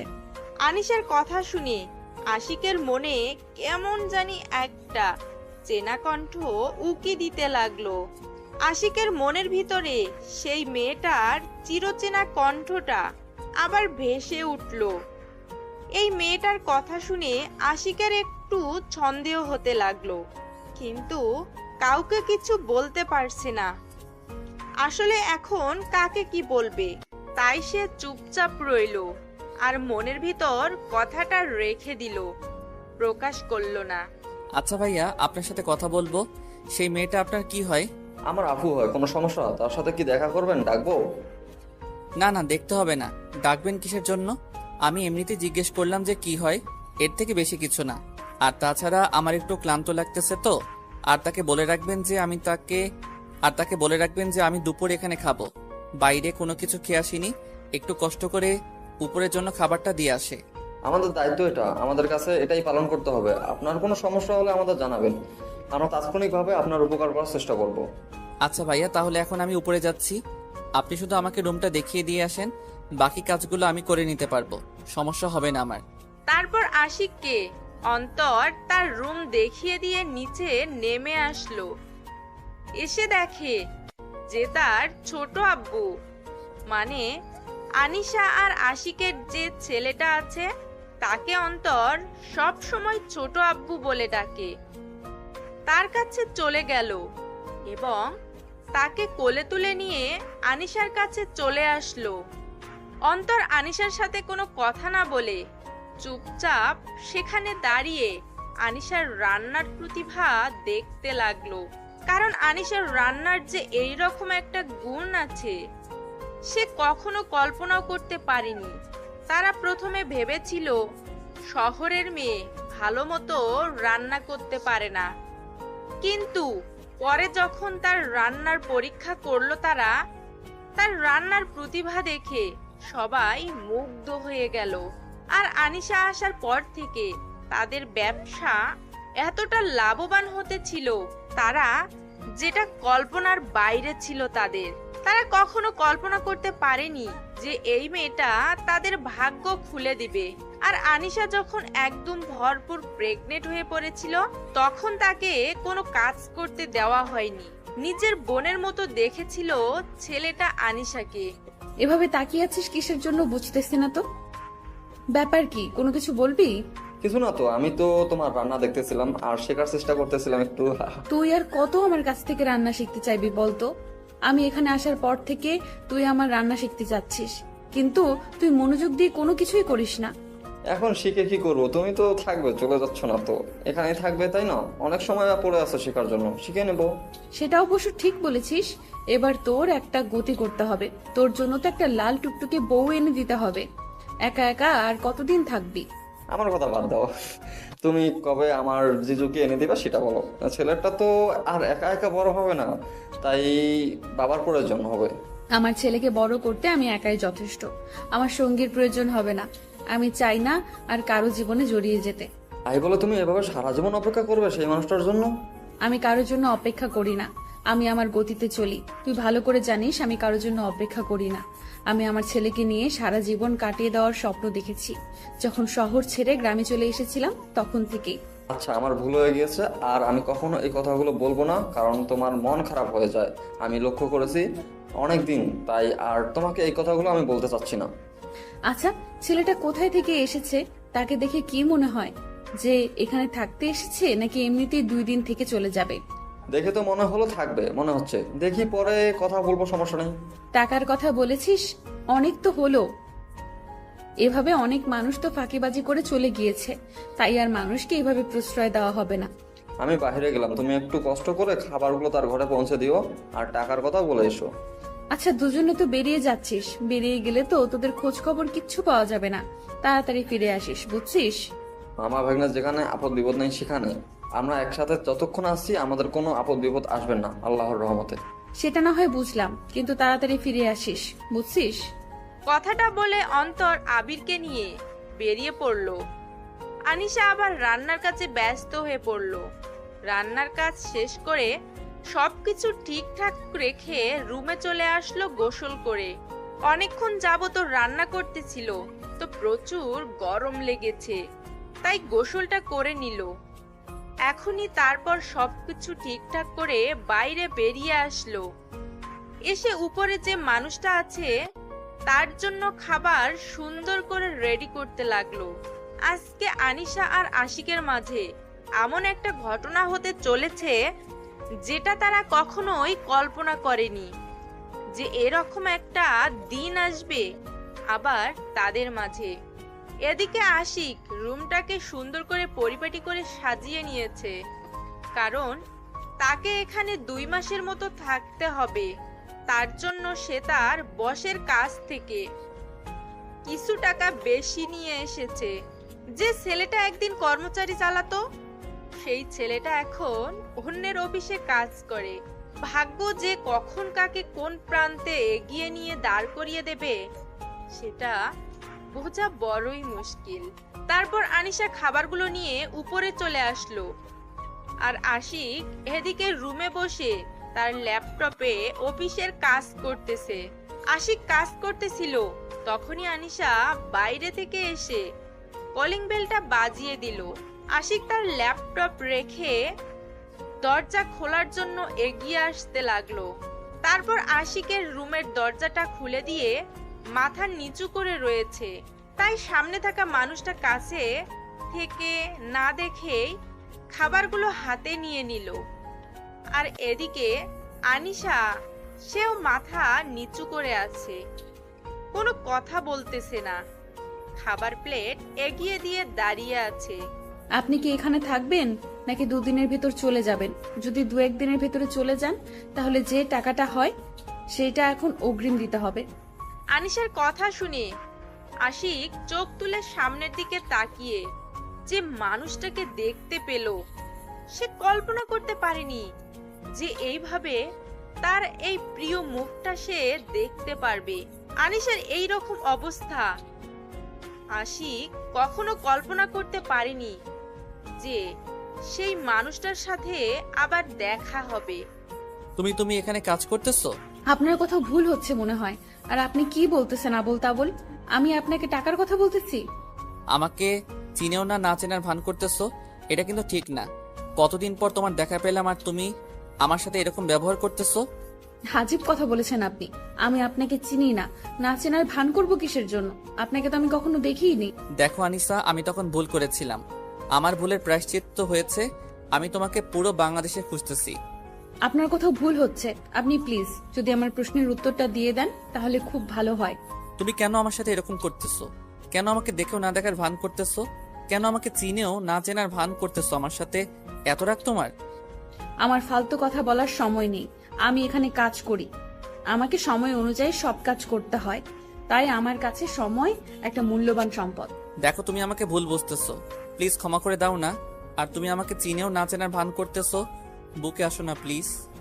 আনিশার অনেক ইচ্ছা করতেছে আশিককে জড়িয়ে ধরে তার বুকের যত যন্ত্রণা আছে, যত চাওয়া আছে সব মিটিয়ে নিতে, কিন্তু সে কখনোই এটা করবে না। আর আনিশার ভিতরটা পুড়ে যাচ্ছে, হাহাকার করতেছে। আজকে সামনে পেয়ে তাকে বুকে নিতে পারছে না, কোনো এক দ্বিধার কারণে। সে মনে মনে নিজেকে তৈরি করতেছে, সে মনে মনে অনেক কঠোর হতেছে। সে নিজেকে নিজে বলতেছে এভাবে ভেঙে পড়লে কখনোই সে পৃথিবীতে বেঁচে থাকতে পারবে না। তাকে অনেক কঠিন কথা বলতে হবে, কঠিনের থেকেও কঠিন। কথা না বলে কোথায় যাচ্ছ? আমার সাথে তোমাকে কথা বলতে হবে, আর আমার প্রশ্নের উত্তর তোমাকে দিতেই হবে। আমি কারো কথা শুনতে বাধ্য না, আর আপনাকে যেটা বলেছি সেটার উত্তর দেন। আপনি কি এখানে থাকবেন নাকি চলে যাবেন 2-1 দিনের মধ্যে? এই নাও তোমার টাকা, আর এখন আমার কথার উত্তর দাও তুমি, না হলে কিন্তু কি করব ভেবে পাচ্ছি না। এভাবে কথা বললে কিন্তু এখান থেকে জীবিত ফিরে যেতে পারবে না। বুঝতে পারতেছেন? এখানেই মেয়েটা গুম করে দেব। তুমি কেন আমার সাথে এরকম করতেছো? আমি কি ক্ষমা পাওয়ার যোগ্য না? আমাকে কি ক্ষমা করা যায় না? আপনি আজব কথাবার্তা বলতেছেন। কারণ হচ্ছে যে আমি আপনাকে যেহেতু চিনি না, তাহলে আপনার কিসের উত্তর দেব আমি বুঝি না। দেখো, মাথা গরম করাবে না কিন্তু। এতদিন তোমাকে খুঁজেছি, পাইনি, আর আজকে পেয়েছি। আর আজকে তুমি নাটক শুরু করে দিয়েছো। ক্ষমা করবে কিনা সেটা বলো। আপনি কিন্তু একটু বাড়াবাড়ি করতেছেন। এটা কিন্তু কখনোই ঠিক না। আপনি আমার সাথে এরকম বাড়াবাড়ি করতে পারেন না, যেহেতু আমি আপনাকে চিনি না। তুমি আমার সাথে এরকম ব্যবহার করতে পারো না। তুমি এখানে দাঁড়িয়ে আমার সাথে কথা বলবে। চলে যাচ্ছ কিসের জন্য শুনি? ভুল করেও আমার পেছনে পেছনে আসবেন না, তাহলে কিন্তু খবর খারাপ হবে বলে দিলাম। এখান থেকে বেঁচে ফিরতে পারবেন না। প্লিজ আমাকে মাফ করে দাও, না হলে আমি বাঁচতে পারবো না। প্লিজ আমাকে মাফ করে দাও। আমি বুঝতে পেরেছি তোমাকে ছাড়া থাকা আমার কতটা কষ্টকর। কেন আপনি আমার সাথে এরকম ব্যবহার করতেছেন? বলতেছি তো আমি আপনাকে চিনি না, তারপরও কেন আপনি আমার সাথে এরকম জোর জবরদস্তি করতেছেন বুঝি না। আমি বুঝতে পেরেছি তোমাকে ছাড়া আমার চলবে না।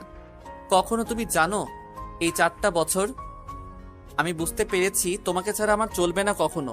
তুমি জানো এই 4টা বছর আমার কিভাবে কেটেছে? আমার ভিতরে কতটা জ্বালা যন্ত্রণা গিয়েছে।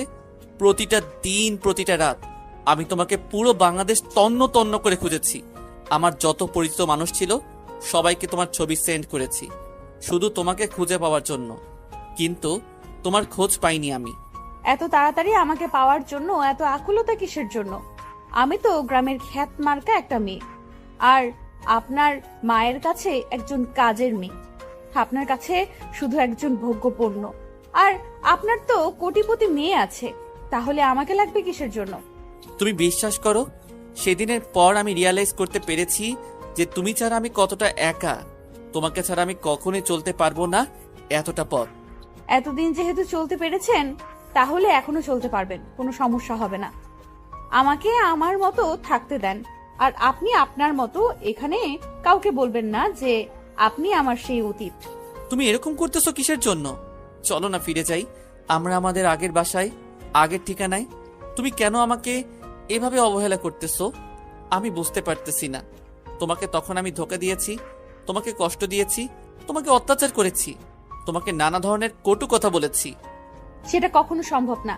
আমি কখনো আপনার জীবনে আর ফিরে যেতে পারবো না। আমার পক্ষে সম্ভব না। আমাকে মাফ করবেন। তুমি কেন বুঝতে পারতেছো না? আমি সত্যি তোমাকে ভালোবাসি। তোমাকে ছাড়া আমি আর চলতে পারবো না। এতদিন যে আমি কি কষ্টটা পেয়েছি, আজকে তোমাকে দেখার পর জানো আমার বুকে কি একটা শান্তি বিরাজ করতেছে। আমি বলতেছি আপনি আমার পেছনে আর কখনোই আসবেন না। এখন থেকে আমাদের আর কখনো কথা হবে না, এখানেই শেষ। কি বলতেছো এসব কথা? আমি বুঝতেছি না। আমি তোমাকে ছাড়া থাকতে পারবো না। প্লিজ তুমি আমাকে মাফ করে দাও। প্লিজ প্লিজ প্লিজ, আমি তোমার হাতে ধরে বলতেছি, তাও তুমি আমাকে মাফ করো। এখানে কিন্তু সিন ক্রিয়েট করতেছেন আপনি। যে কেউ দেখে ফেললে আমার মান সম্মান চলে যাবে। এখানে সম্মানী ব্যক্তি একজন আমি। সবাই তো আমাদের পরিচয়টা জানে না, তার জন্য হয়তো এরকম ভাববে, কিন্তু আমাদের তো যায় আসে না, তাই না? আমরা স্বামী স্ত্রী। কিসের স্বামী স্ত্রী? আমরা কোনো সময় স্বামী স্ত্রী না। আপনি আমার সাথে কোনো কথা বলবেন না। এখান থেকে চলে যান বলছি। আর যদি থাকতে চান তাহলে আপনি আপনার মতো থাকেন, আর আমার মতো আমাকে থাকতে দেন। আমাকে এখন ডিস্টার্ব করবেন না। আপু, তুমি এখানে কি করতেছো? আর এই মানুষটাকে কি চেনো, নাকি তোমাদের কথা কিছু শুনলাম তাতে মনে হচ্ছে তোমরা একে অপরকে চেনো? সেরকম কিছু না, আমরা এমনিতেই কথা বলতেছিলাম টাকার বিষয় নিয়ে। আর সেখান থেকে এমনিতেই একটু কথা বলতেছিলাম, তার থেকে অন্য কিছু না। আর তুই ওকে এখানে নিয়ে এসেছিস কিসের জন্য? কান্না করতেছিল, তোমার কাছে নাকি যাবে, তার জন্য নিয়ে আসলাম। আর তুমি এখানে কি করো? নিজের কাছে আসো একটু অপরিচিত মানুষের সাথে, তোমার কিসের কথা? আমিও তাই বলতেছিলাম ওনাকে, যে আমার সাথে এত কথা না বলে তোমার সাথে কথা বলতে বলেছিলাম। কিন্তু দেখো আমাকে উল্টা প্রশ্ন করতেছে।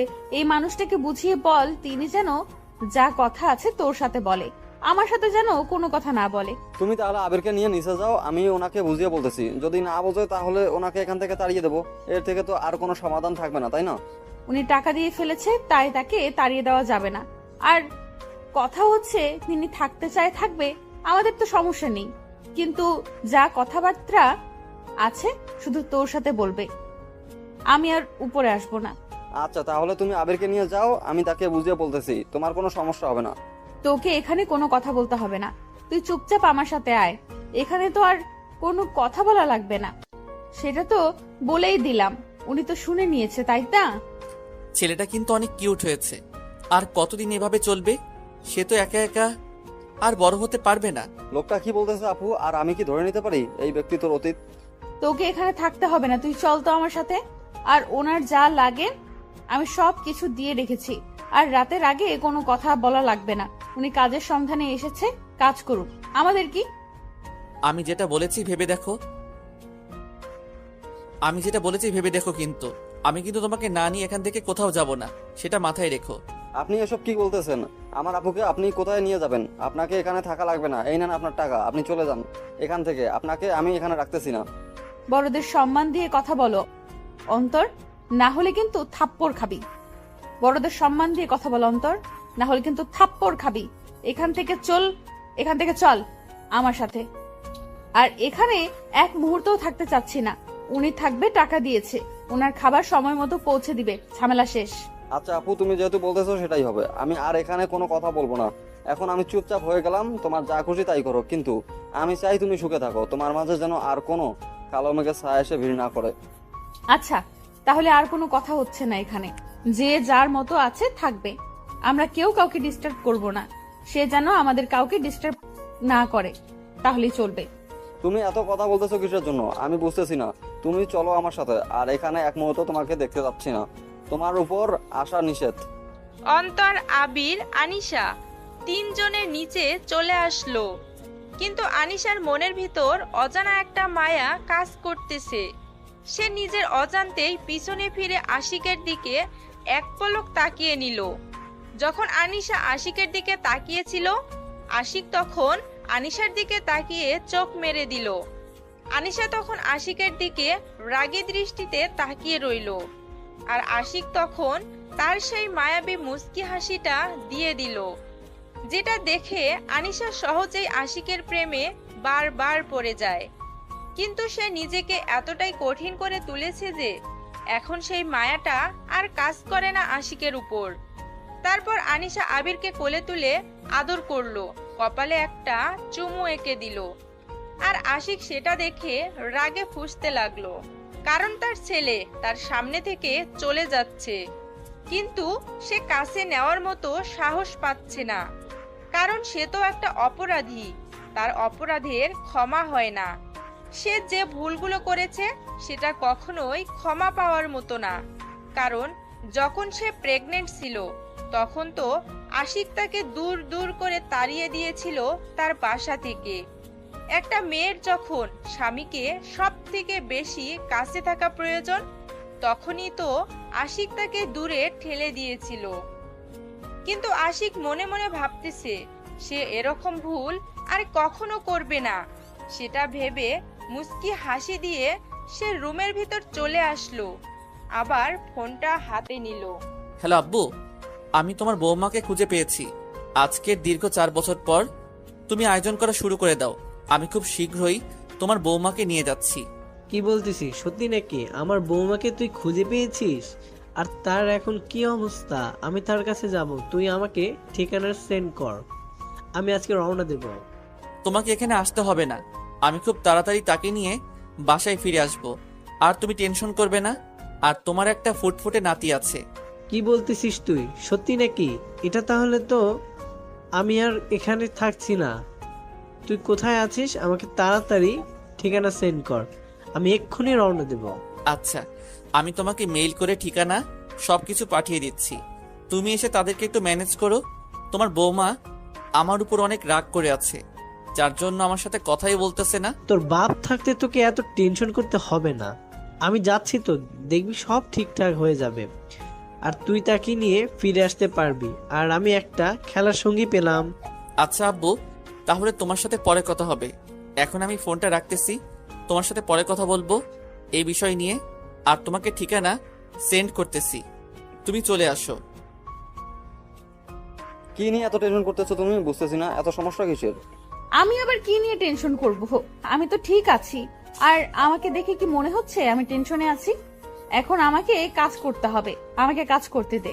আপু দুলাভাই কিন্তু দেখতে অনেক হ্যান্ডসাম, দেখতে সত্যিই অনেক সুন্দর, তাই না?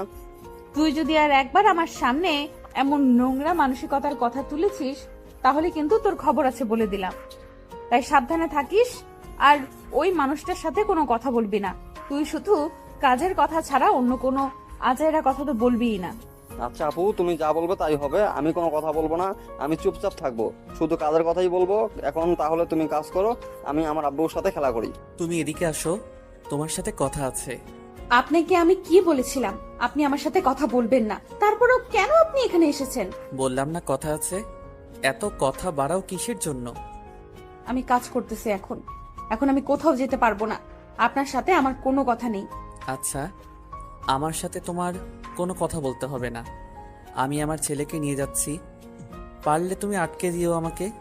কি বললেন? আরেকবার বলুন তো শুনি। আপনাকে এখানে আমি মেরে ফেলবো তাহলে। আমার সন্তানের দিকে যদি নজর দিয়েছেন। সন্তানটা তোমার একার না, তাই না? আমি যদি এখন কোর্টে যাই তাহলে কিন্তু আমার পক্ষে রায় দেবে। তার থেকে আমি কোনো ঝামেলা করতে চাচ্ছি না। আমি চাই না আপনার সাথে কোনো ধরনের ঝামেলা বাড়াতে। আপনি শুধু আমার লাইফ থেকে সরে গেলেই হবে। আমি আপনার কাছ থেকে ক্ষমা চাচ্ছি। এখন সব তোমার হাতে। তুমি কি আমার সাথে যাবে নাকি এখানে থাকবে?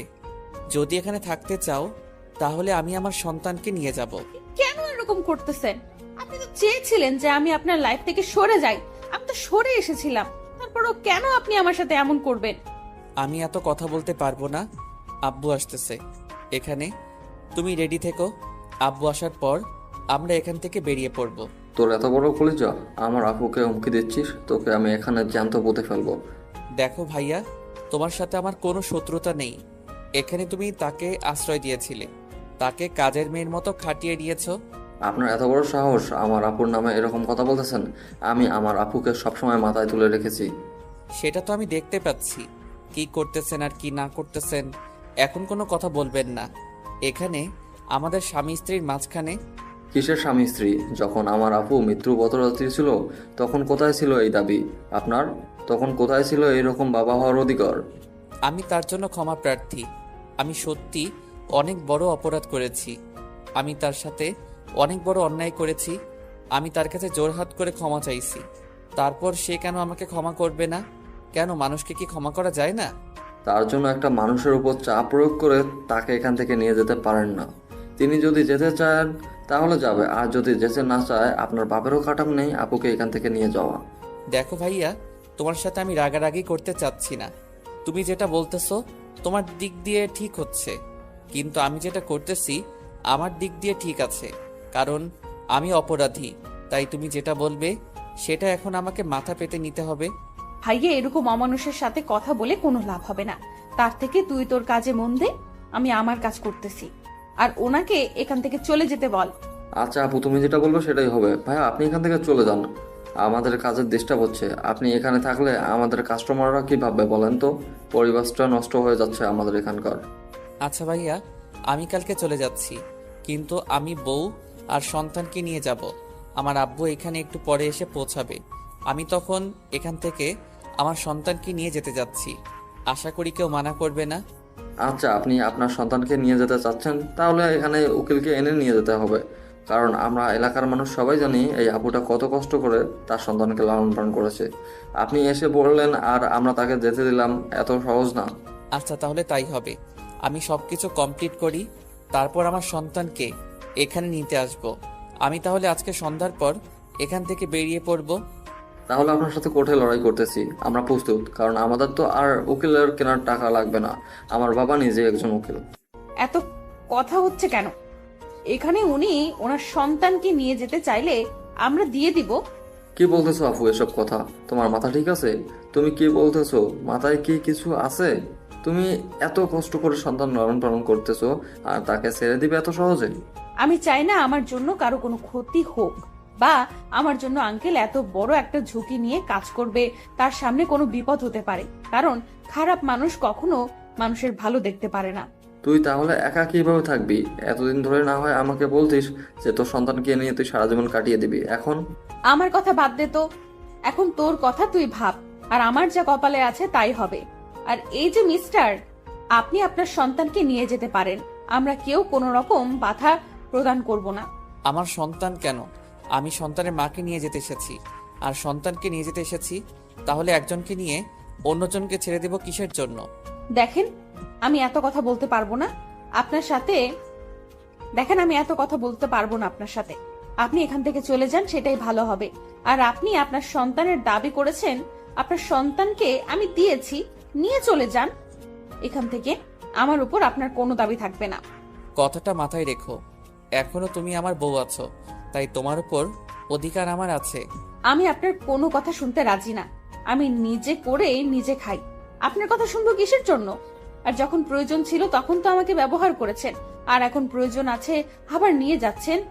আমার ব্যবহার করে ছেড়ে দেবেন না, এটাই আপনার লক্ষ্য, তাই না?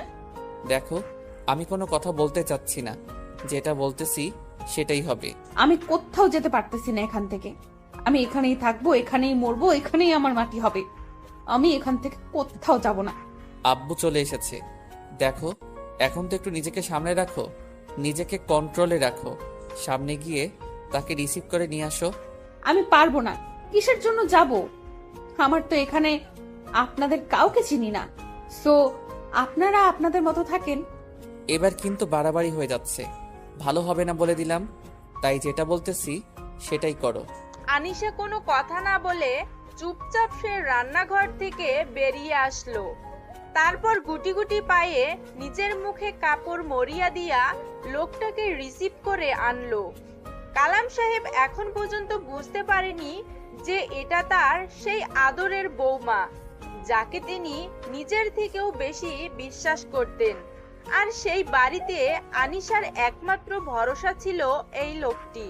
তাই আনিশার নিজের অজান্তেই লোকটার কাছে চলে আসলো। কালাম সাহেব চুপচাপ মেয়েটার সাথে আসতে লাগলো, কিন্তু কালাম সাহেবের সন্দেহ হচ্ছে যে তার ছেলে না আসে মেয়েটা কেন আসলো এখানে। আর তারা তো এখানে দুজন আছে, তাহলে তাদের দুজনকে হাসি খুশি মুখে তাকে এখানে এসে রিসিভ করে নিয়ে যাওয়ার কথা ছিল। কিন্তু তার ছেলে বউ কোথায়? আচ্ছা মা, আমার ছেলে কি তোমাকে এখানে পাঠিয়েছে নাকি অন্য কেউ পাঠিয়েছে তোমাকে এখানে আমাকে রিসিভ করে নিয়ে যাওয়ার জন্য? আনিশা মহা বিপদে পড়ে গেল। কি বলবে না বলবে ভেবে পাচ্ছে না। সে যদি এখন কথা বলে তার কাছে ধরা খেয়ে যাবে, কারণ উনি একমাত্র ব্যক্তি যে সব সময় তার পাশে ছিল। তার মানে এখন যদি কথা বলে তাহলে ধরা খেয়ে যাবে, এটা শিওর। আনিশা কোনো কথা না বলে চুপচাপ বাড়িতে আসতে লাগলো। সেটা দেখে কালাম সাহেব বিরক্ত নিয়ে মেয়েটার সামনে এসে দাঁড়িয়ে পড়ল। কালাম সাহেবের সন্দেহ হতে লাগলো এটাই তার বৌমা। তার কি হাল হয়েছে এখন চেনা যাচ্ছে না, চেহারাটা আগের মতো নেই, নষ্ট হয়ে গিয়েছে। আমি তোমাকে যেটা বলেছি সেটার উত্তর দিচ্ছ না কিসের জন্য? আমি চিনে ফেলেছি। আপনাদের এরকম ঘটনা আমার ভালো লাগতেছে না। এক সময় বলেছিলেন যে বাসা থেকে বেরিয়ে না গেলে মেরে ফেলা হবে, আর এখন আমার পেছনে লেগে পড়েছেন কিসের জন্য? তুমি যেটা খুশি সেটাই বলতে পারো, আমি মাথা পেতে নেব, কারণ তুমি ভালো করে জানো আমার ব্যবহার। দেখেন বাবা, আপনারা এখান থেকে চলে গেলে আমি খুশি হতাম। আমি আমার সন্তানকে নিয়ে একটু সুখে থাকতে চাই। আমরা যে অশান্তিতে আছি তোমাকে ছাড়া, তুমি সেটা কেন বোঝো না? তোমাকে এই 4 বছর আমার ছেলে কোথায় না কোথায় খুঁজেছে। আমার মতো খ্যাত মার্কা মেয়েকে কেন খুঁজে যাবে? তার জন্য তো একটা মডার্ন বউ এনে দিলেই হইতো। তুমি যে মানুষটার উপর রাগ করে আছো সেই মানুষটা এখন আর পৃথিবীতে নেই। কি বলতেছেন এসব আপনি? আপনার মাথা ঠিক আছে? আমাকে মিথ্যা বলতেছেন। তুমি যখন বাসা ছেড়ে চলে এসেছিলে না, তখন সে তার ভুলটা বুঝতে পেরেছিল, আর তোমাকে খোঁজার জন্য রাস্তায় রাস্তায় সব সময় ঘুরে বেড়াইতো। আর হঠাৎ করে একদিন আমরা ফোন করে জানতে পারি যে সে... আব্বু, আপনি কান্না করলে কিন্তু আমি ভালো মতো থাকতে পারি না। আমার ভেতরে কিন্তু ভেঙে যায় একদম। আপনি ভালো করে জানেন, প্লিজ কান্না করবেন না। জানো, তুমি যখন তুমি ছেড়ে চলে এসেছিলে না, তখন থেকে আমরা পথের ফকির হয়ে গিয়েছি। আমার ছেলেটা মেয়ের নেশায় পড়ে সব সম্পত্তি নষ্ট করে দিয়েছে। কি বলতেছেন এসব কথা আপনি আমাকে? আপনাদের এরকম হাল হয়ে গিয়েছে কেন? যখন থেকে আমার ছেলেটা বুঝতে পেরেছে যে তুমি ছাড়া আমাদের সংসারটা একদম অচল, তখন থেকেই তোমাকে খুঁজতে বেরিয়েছিল, কিন্তু তোমাকে কোথাও খুঁজে পাওয়া যায়নি। তুমি জানো আমি সবাইকে বলতাম যে আমি খুঁজতে যাই না, কিন্তু প্রতিটা রাতে আমি তোমাকে খুঁজতে বের হইতাম। আমার জন্য আপনাদের মাঝে যদি এত সমস্যা, তাহলে কেন আমাকে এইভাবে দূর দূর করে তাড়িয়ে দিলেন? আমাকে কেন এত কষ্ট করাইলেন? আমি তো সুখে থাকতে পারতাম না? আমার তো কষ্ট কম হয়নি। মারে, সব সময় সবাই একই থাকে না। মানুষ নিজের ভুলটা বুঝতে পারে। মানুষকে একবার অন্তত সুযোগ দেওয়া উচিত। কিন্তু বাবা, আমি যে ফিরে যেতে পারবো না। আমি কোন মুখে আপনাদের সাথে ফিরে যাব বলেন তো? আমি যেতে পারবো না, আমাকে ক্ষমা করবেন। আমি এখানে এসেছি আর তুমি যাবে না, এটা কি বলতেছো আমাকে? আমার মান সম্মান বলতে তুমি কিছু রাখবে না? যেটুকু আছে সেটুকু কি থাকবে না? আচ্ছা, এখানে এত কথা না বলি। রাস্তার মানুষ সবাই আমাদের দিকে তাকিয়ে আছে। চলেন, কি বিশ্রাম করবেন, পরে ভেবে দেখা যাবে। আমার দাদু ভাই কোথায়? আমি তাকে দেখতেছি না তো। সে কোথায় থাকে? দেখার জন্য তো আমার প্রাণটা বেরিয়ে যাচ্ছে। ভেতরে আসেন, হয়তো ভেতরে বসে বসে খেলা করতেছে, গিয়ে তার সাথে কথা বলবেন। এখন আসেন এখানে, আর চোখের পানি ফেলে কোনো কাজ হবে না। ভেতরে চলেন। তারপর দুজনে বাসার ভিতরে প্রবেশ করলো। দূর থেকে আশিক তাকিয়ে দেখতেছে তাদের দুজনকে, তাদের দুজনের মুখের হাসি, আর সেটা দেখে আশিকের মনের ভিতর প্রশান্তি কাজ করতে লাগলো। তাহলে তার বাবা এখানে আসা সফল হয়েছে। আশিক এখনো নিজেকে দোষারোপ করতেছে যে আজকে এই রকম হতো না। সে যদি তখন একটু বুঝতে পারতো, তাহলে তাকে আর ভালোবাসার মানুষের কাছ থেকে এত দূরে থাকতে হতো না এতদিন। হয়তো আজকের দিনটা তাদের মাঝে অন্যরকম একটা আনন্দদায়ক হতো, কিন্তু আজকে কষ্টের ভিতরে আনন্দ হচ্ছে, সেটা অন্যরকম। তার ভুলের জন্য সে ভালোবাসার মুহূর্তগুলো হারিয়ে ফেলেছে। সে আর এক মুহূর্ত হারাতে চায় না। ছাড়ো তো আমাকে, আমার কাজ করতে দাও। এতদিন পর তোমাকে কাছে পেলাম, আর তোমাকে এত সহজে ছেড়ে দেব কিসের জন্য শুনি? বিরক্ত লাগতেছে, ছেড়ে দাও। এখন উঠবো, এখানে থাকতে মন চাচ্ছে না। এত কথা বলো কিসের জন্য শুনি? আগে তো এরকম করে কথা বলতে না, এখন এত বেশি বকবক করো কেন?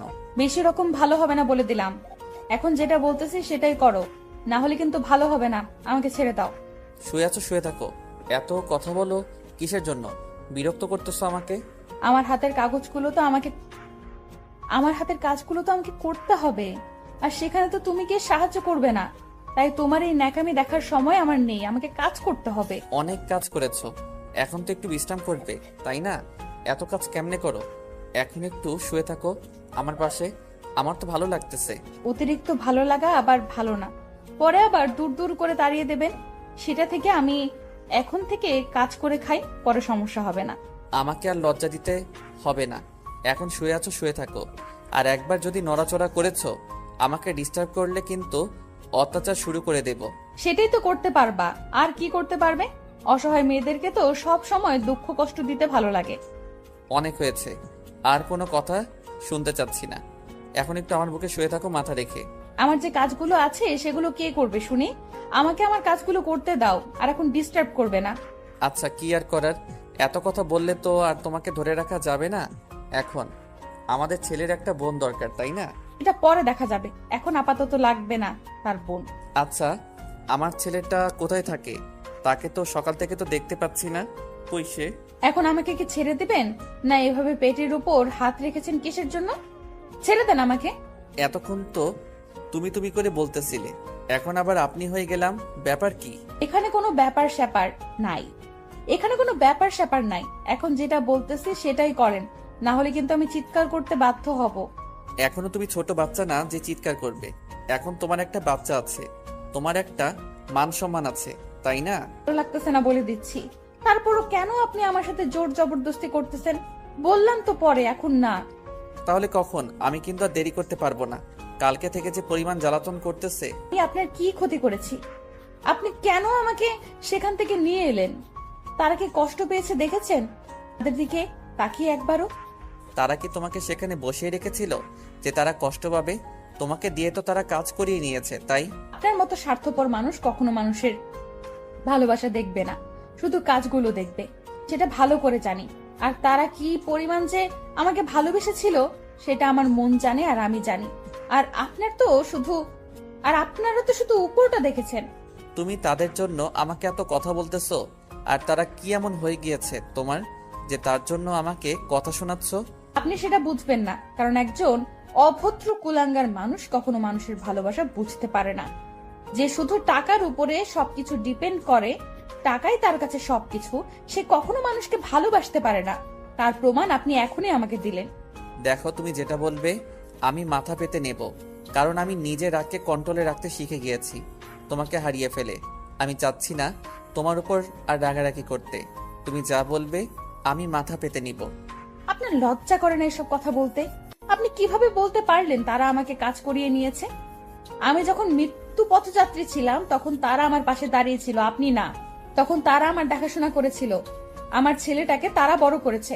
আমি শুধু মায়ের দায়িত্ব পালন করেছি, আর সেই ছেলেটা তো আমার ছেলেটাকে সব সময় মাথায় করে রাখতো। আমার ভুল হয়ে গেছে, আমাকে মাফ করে দাও। আমি আর তোমাকে এই বিষয় নিয়ে কোনো কথা বলবো না কোনো দিন। আপনি জানেন গ্রামের মানুষের কত সহজ সরল?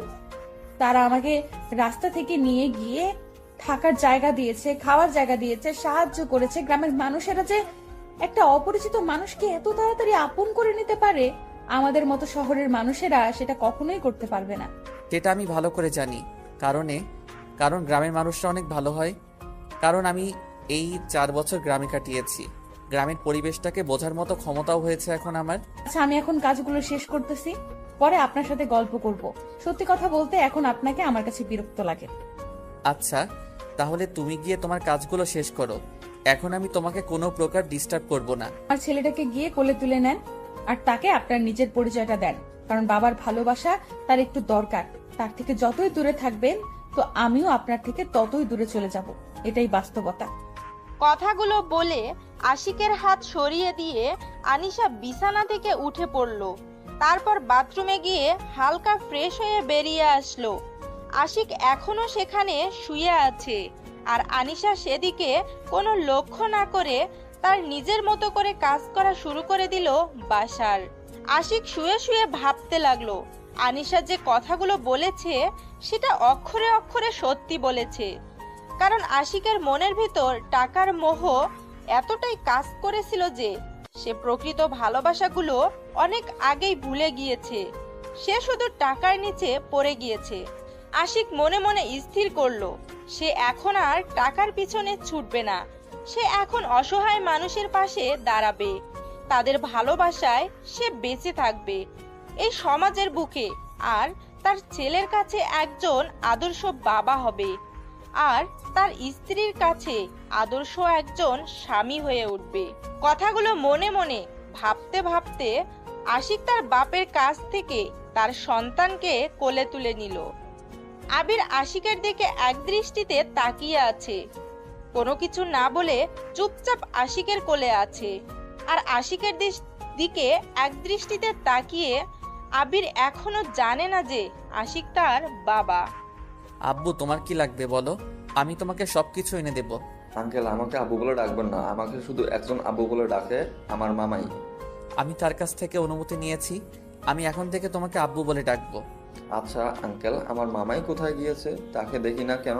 আমি তোমার আব্বু আর তোমার মামাই সেখানে কাজ করতেছে, কিছুদিনের মধ্যে চলে আসবে। সত্যি আঙ্কেল, আপনি আমার আব্বু?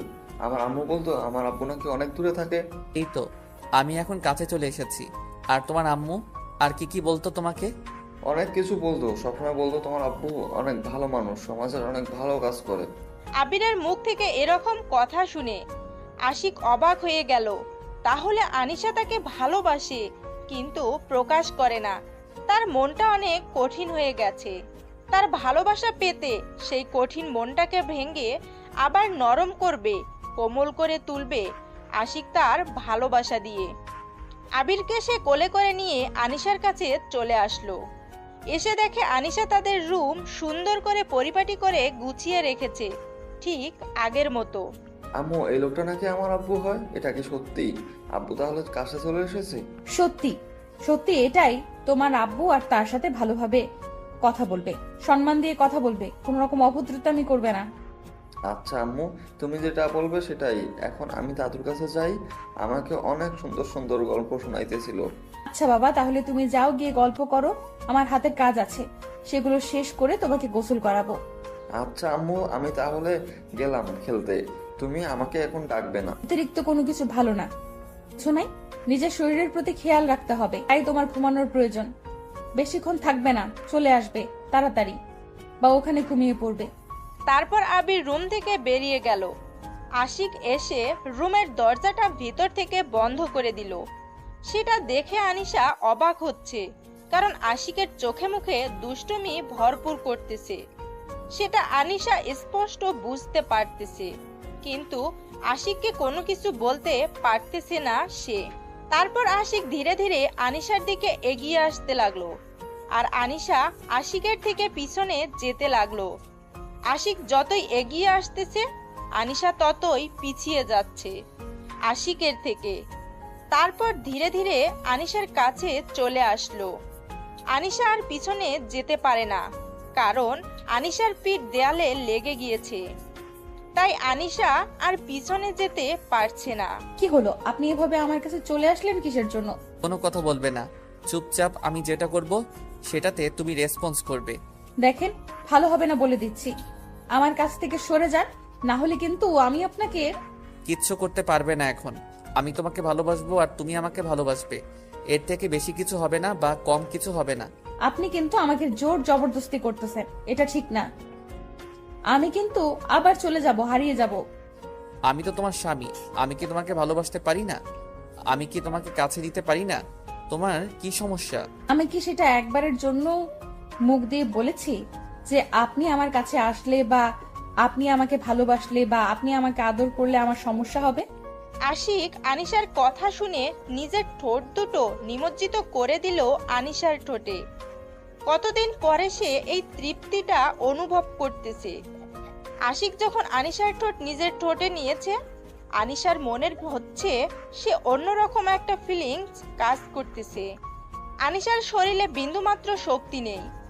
আনিশা আশিকের শরীরের উপরে নিজের শরীরটা এলিয়ে দিল, আর আশিক আনিশাকে কোলে তুলে নিয়ে বিছানার উপর শুইয়ে দিল, আর আশিক তার উপর শুয়ে পড়ল। ধীরে ধীরে দুজনেই ভালোবাসার সাগরে পাড়ি জমাতে লাগলো।